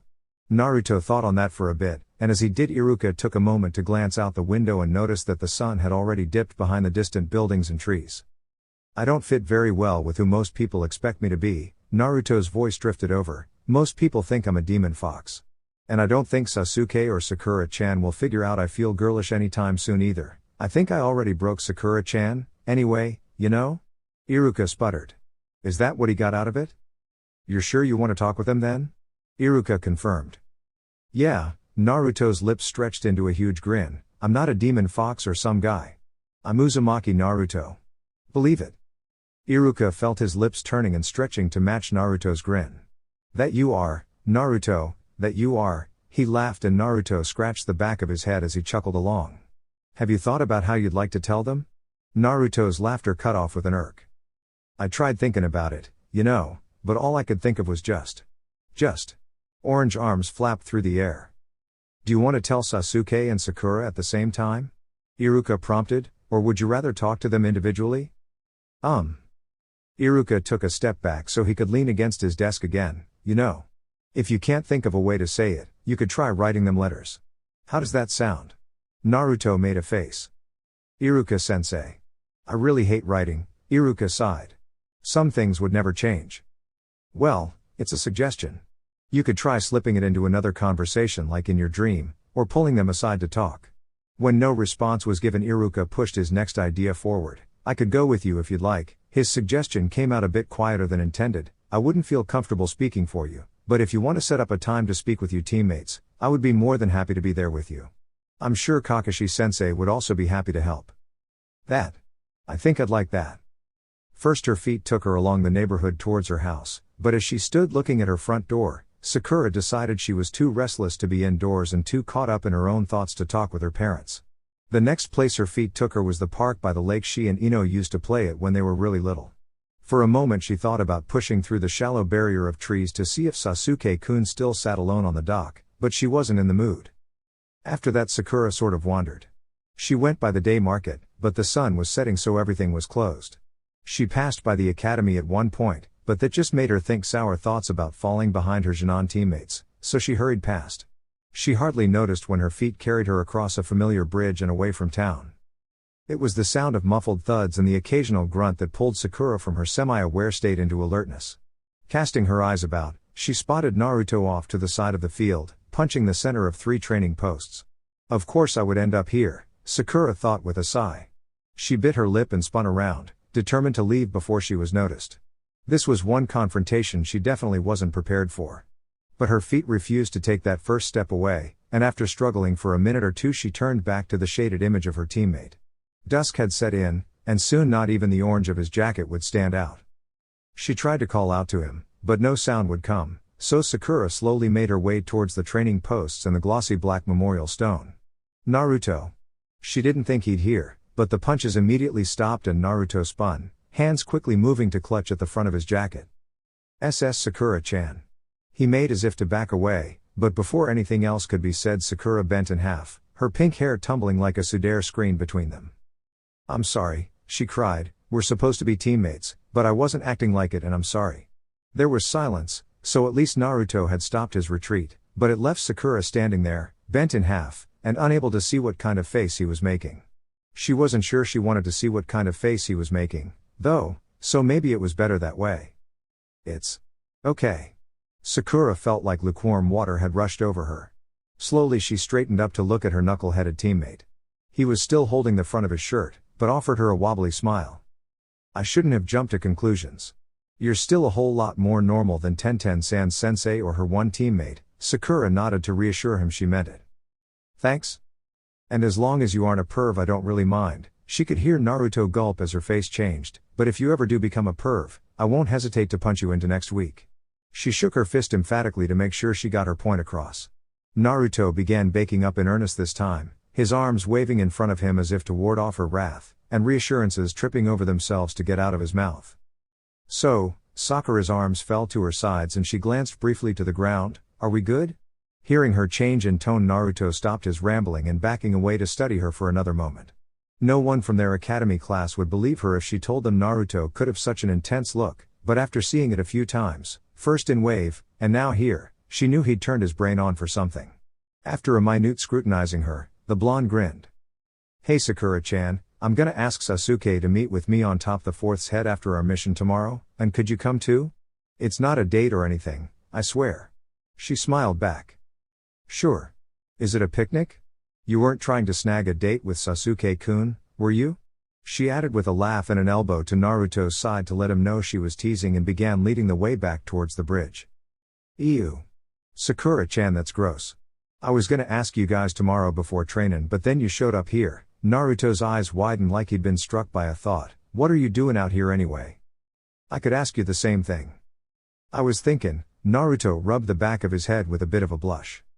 "Yeah," Sakura sighed as her stomach rumbled, "me too, but now I'm late for dinner, so I'll see you tomorrow." Naruto nodded and gave a small wave as Sakura took off. Her mom was going to chew her out big time. When Kakashi showed up to train his team, he immediately noticed an extra basket set carefully off to one side. It smelled like bread. The next thing he noticed was that none of his ducklings could focus at all.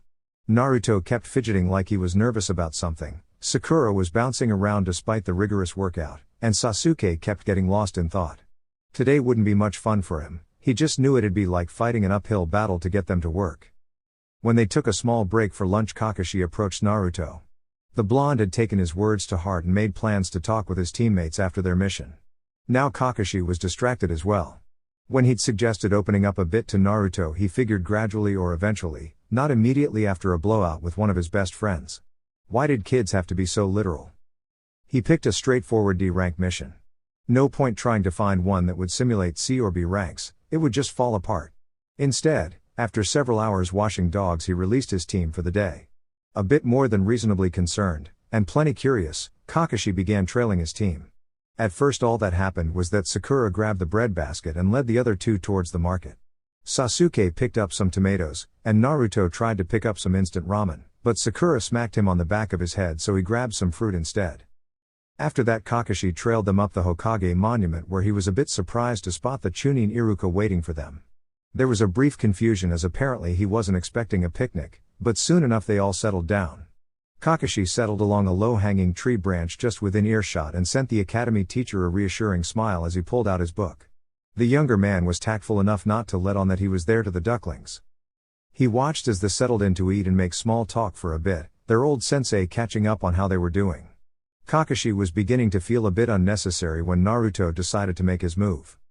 "So, as awesome as this picnic's been, I was kinda hoping to talk with you guys about something," Naruto began. The other three stilled and gave Naruto their attention, causing him to shift his seat. Iruka adjusted his position slightly, and the simple movement of aligning his shoulders with Naruto's caused a sudden shift in how Kakashi read the situation. No wonder the blonde liked him so much. Naruto picked up on those sorts of subtle cues remarkably well. And even if Sakura or Sasuke weren't entirely aware they got the message, Iruka was on Naruto's side. I've been doing a lot of girl stuff lately, Naruto continued, and it's not 'cause I'm a perv or anything.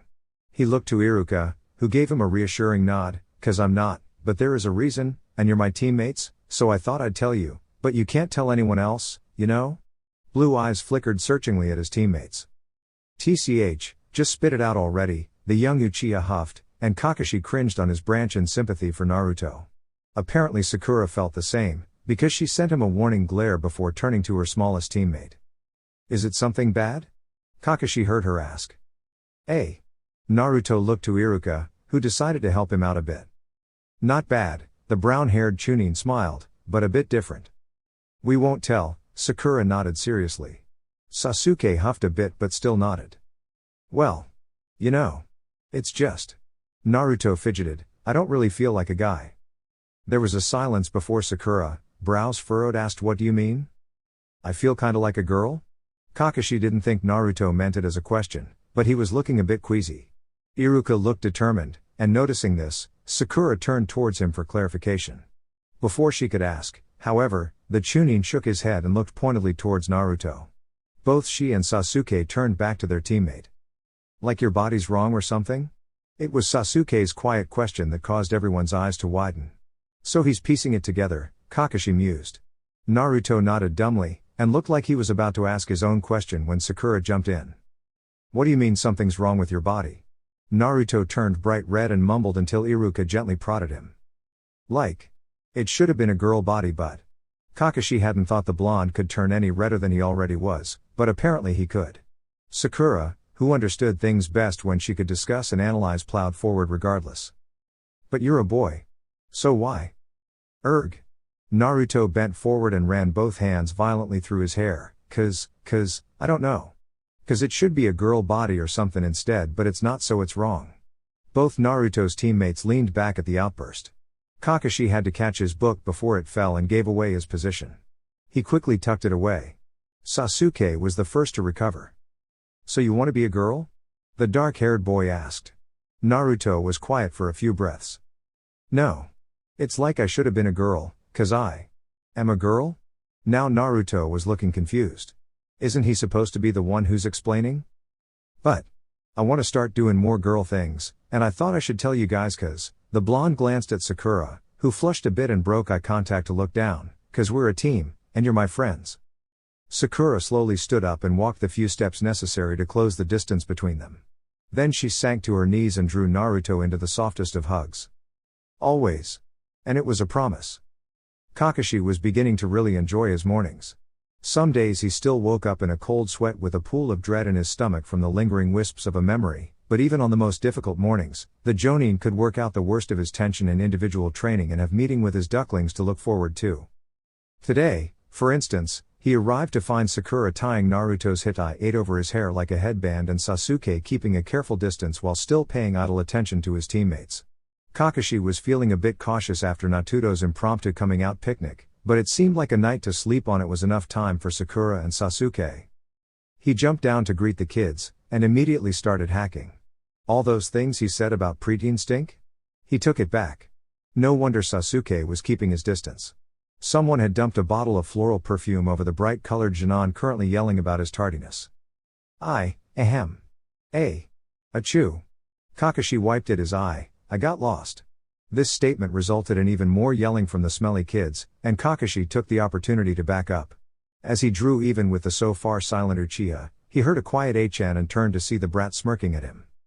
I've got just the mission for the lot of you. Follow me. A few hacking Chunin and knowing looks later, Kakashi had all the kids up to their armpits in river water spearing trash.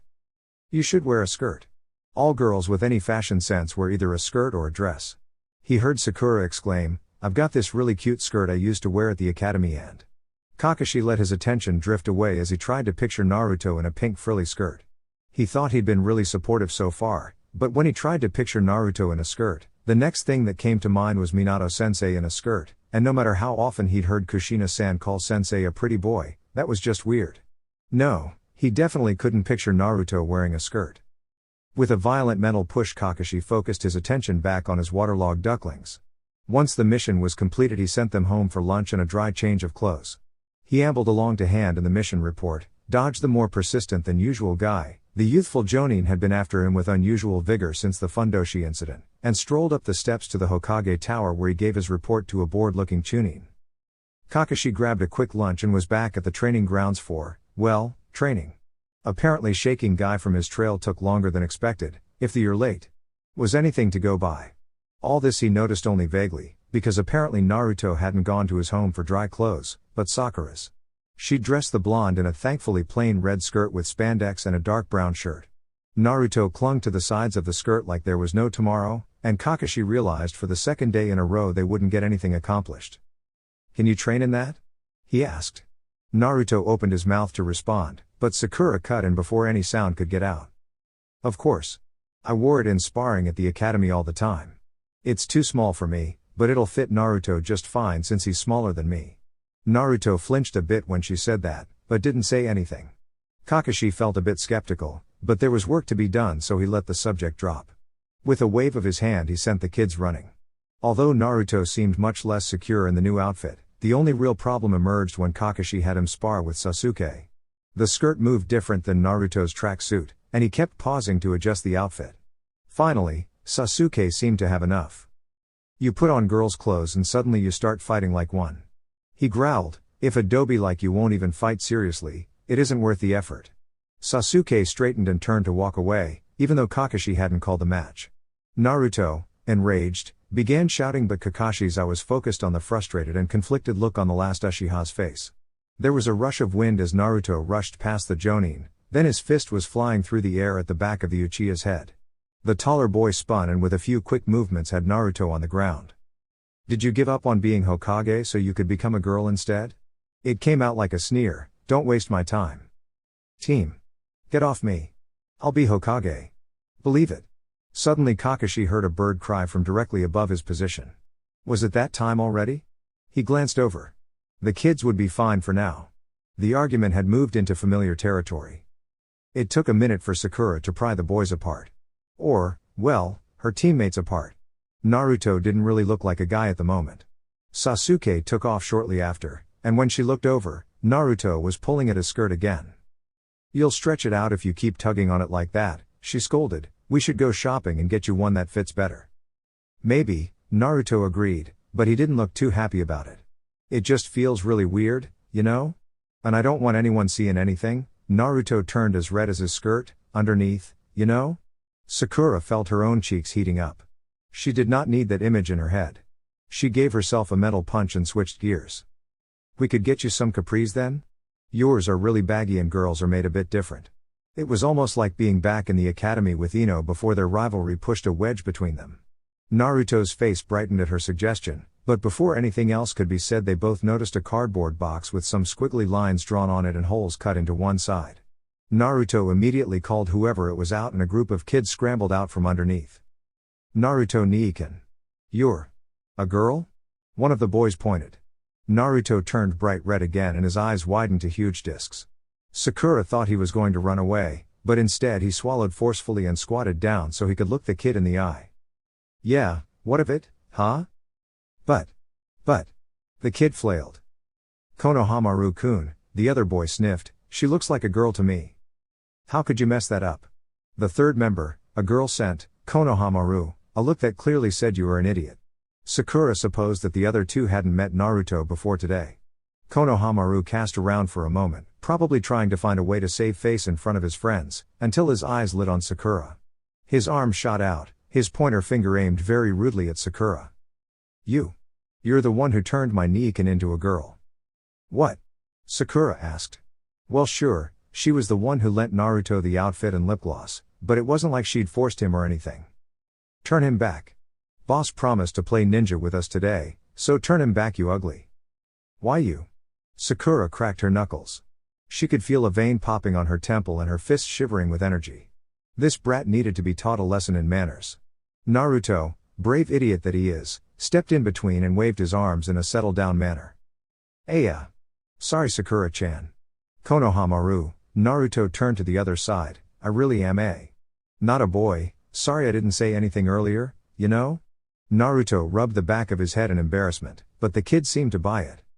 Fine, the brunette mumbled, and Sakura let her fist relax, probably for the best.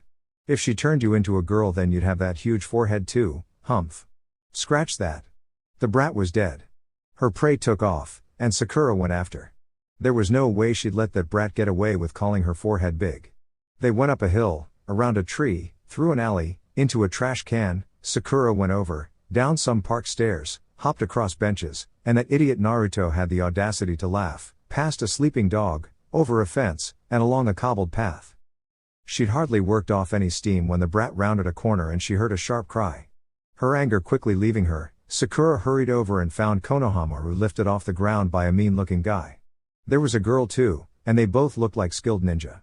Quickly deciding a confrontation was not the way to go, she began to apologize, but Naruto had to run his mouth off at them. Let him go. Fatso. Ugly.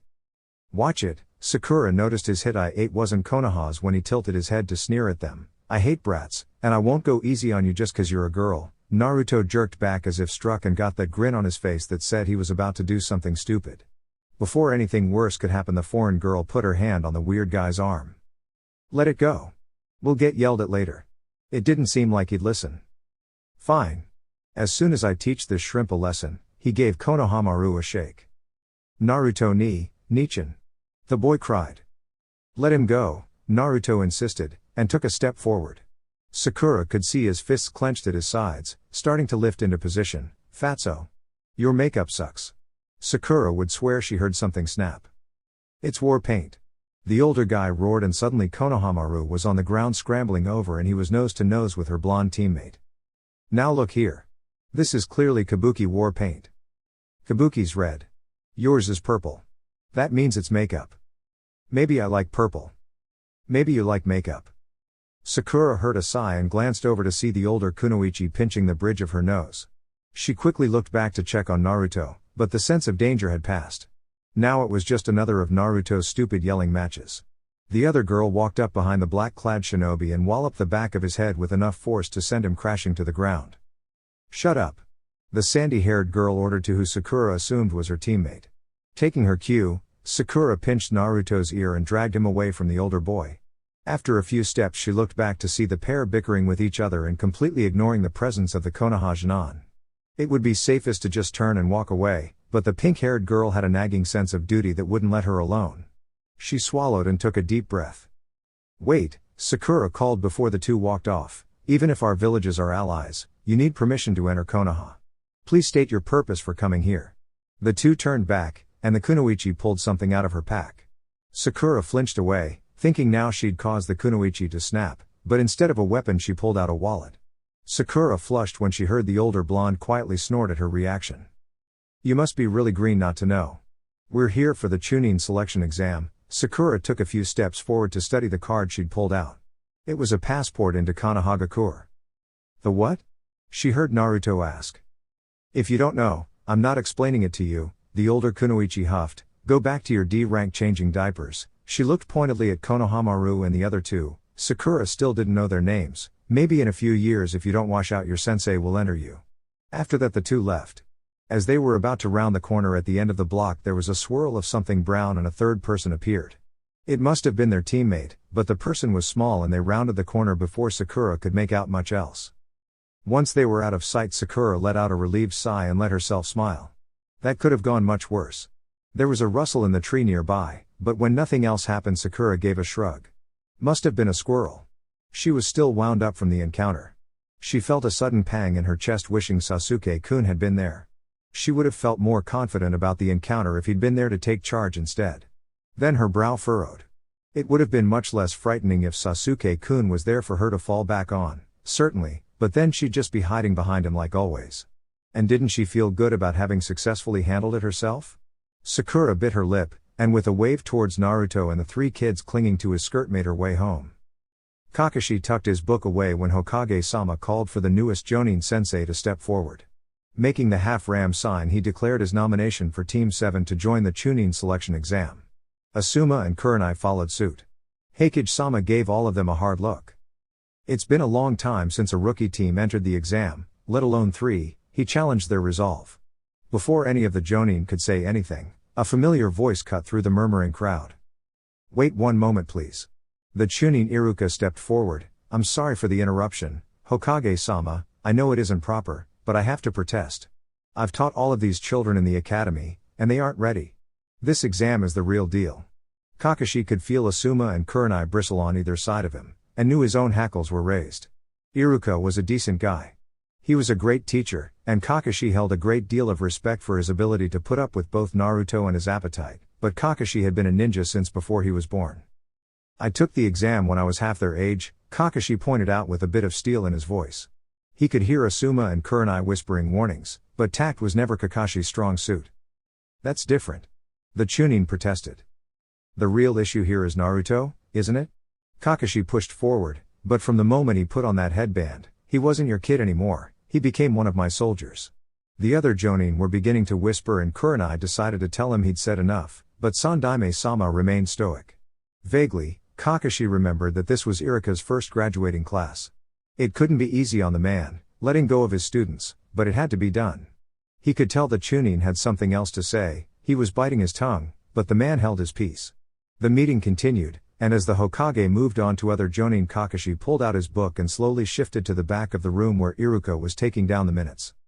Right now Naruto, Sakura, even Sasuke are more focused on other aspects of their lives, Iruka protested quietly, not looking up from his writing, his knuckles white around the pen, throwing them into the exam. "It's too dangerous." "That's not your call to make," Kakashi drawled back. He flipped a page of his book. Naruto doesn't even know if he's a boy or a girl. He needs the time to work through that before getting thrown unfocused into a situation he's unprepared for. Again, not your call, Kakashi glared at the new page as if it had caused him personal insult. Whatever may be happening in their personal lives, it's their duty as shinobi to set it aside for any mission or work they may receive. You know that's impossible. Kakashi knew that better than anyone. Memories rushed to the forefront of his mind, and with an almighty shove he pushed them back. That wasn't the issue here. The issue was a Chunin overstepping his boundaries. It was only too bad said Chunin didn't see it that way. Is it because the exam is being hosted by Konoha this year? The man shot Kakashi a look when there was a temporary gap in his writing, or because of Naruto's importance to the village? He's not ready. None of them are.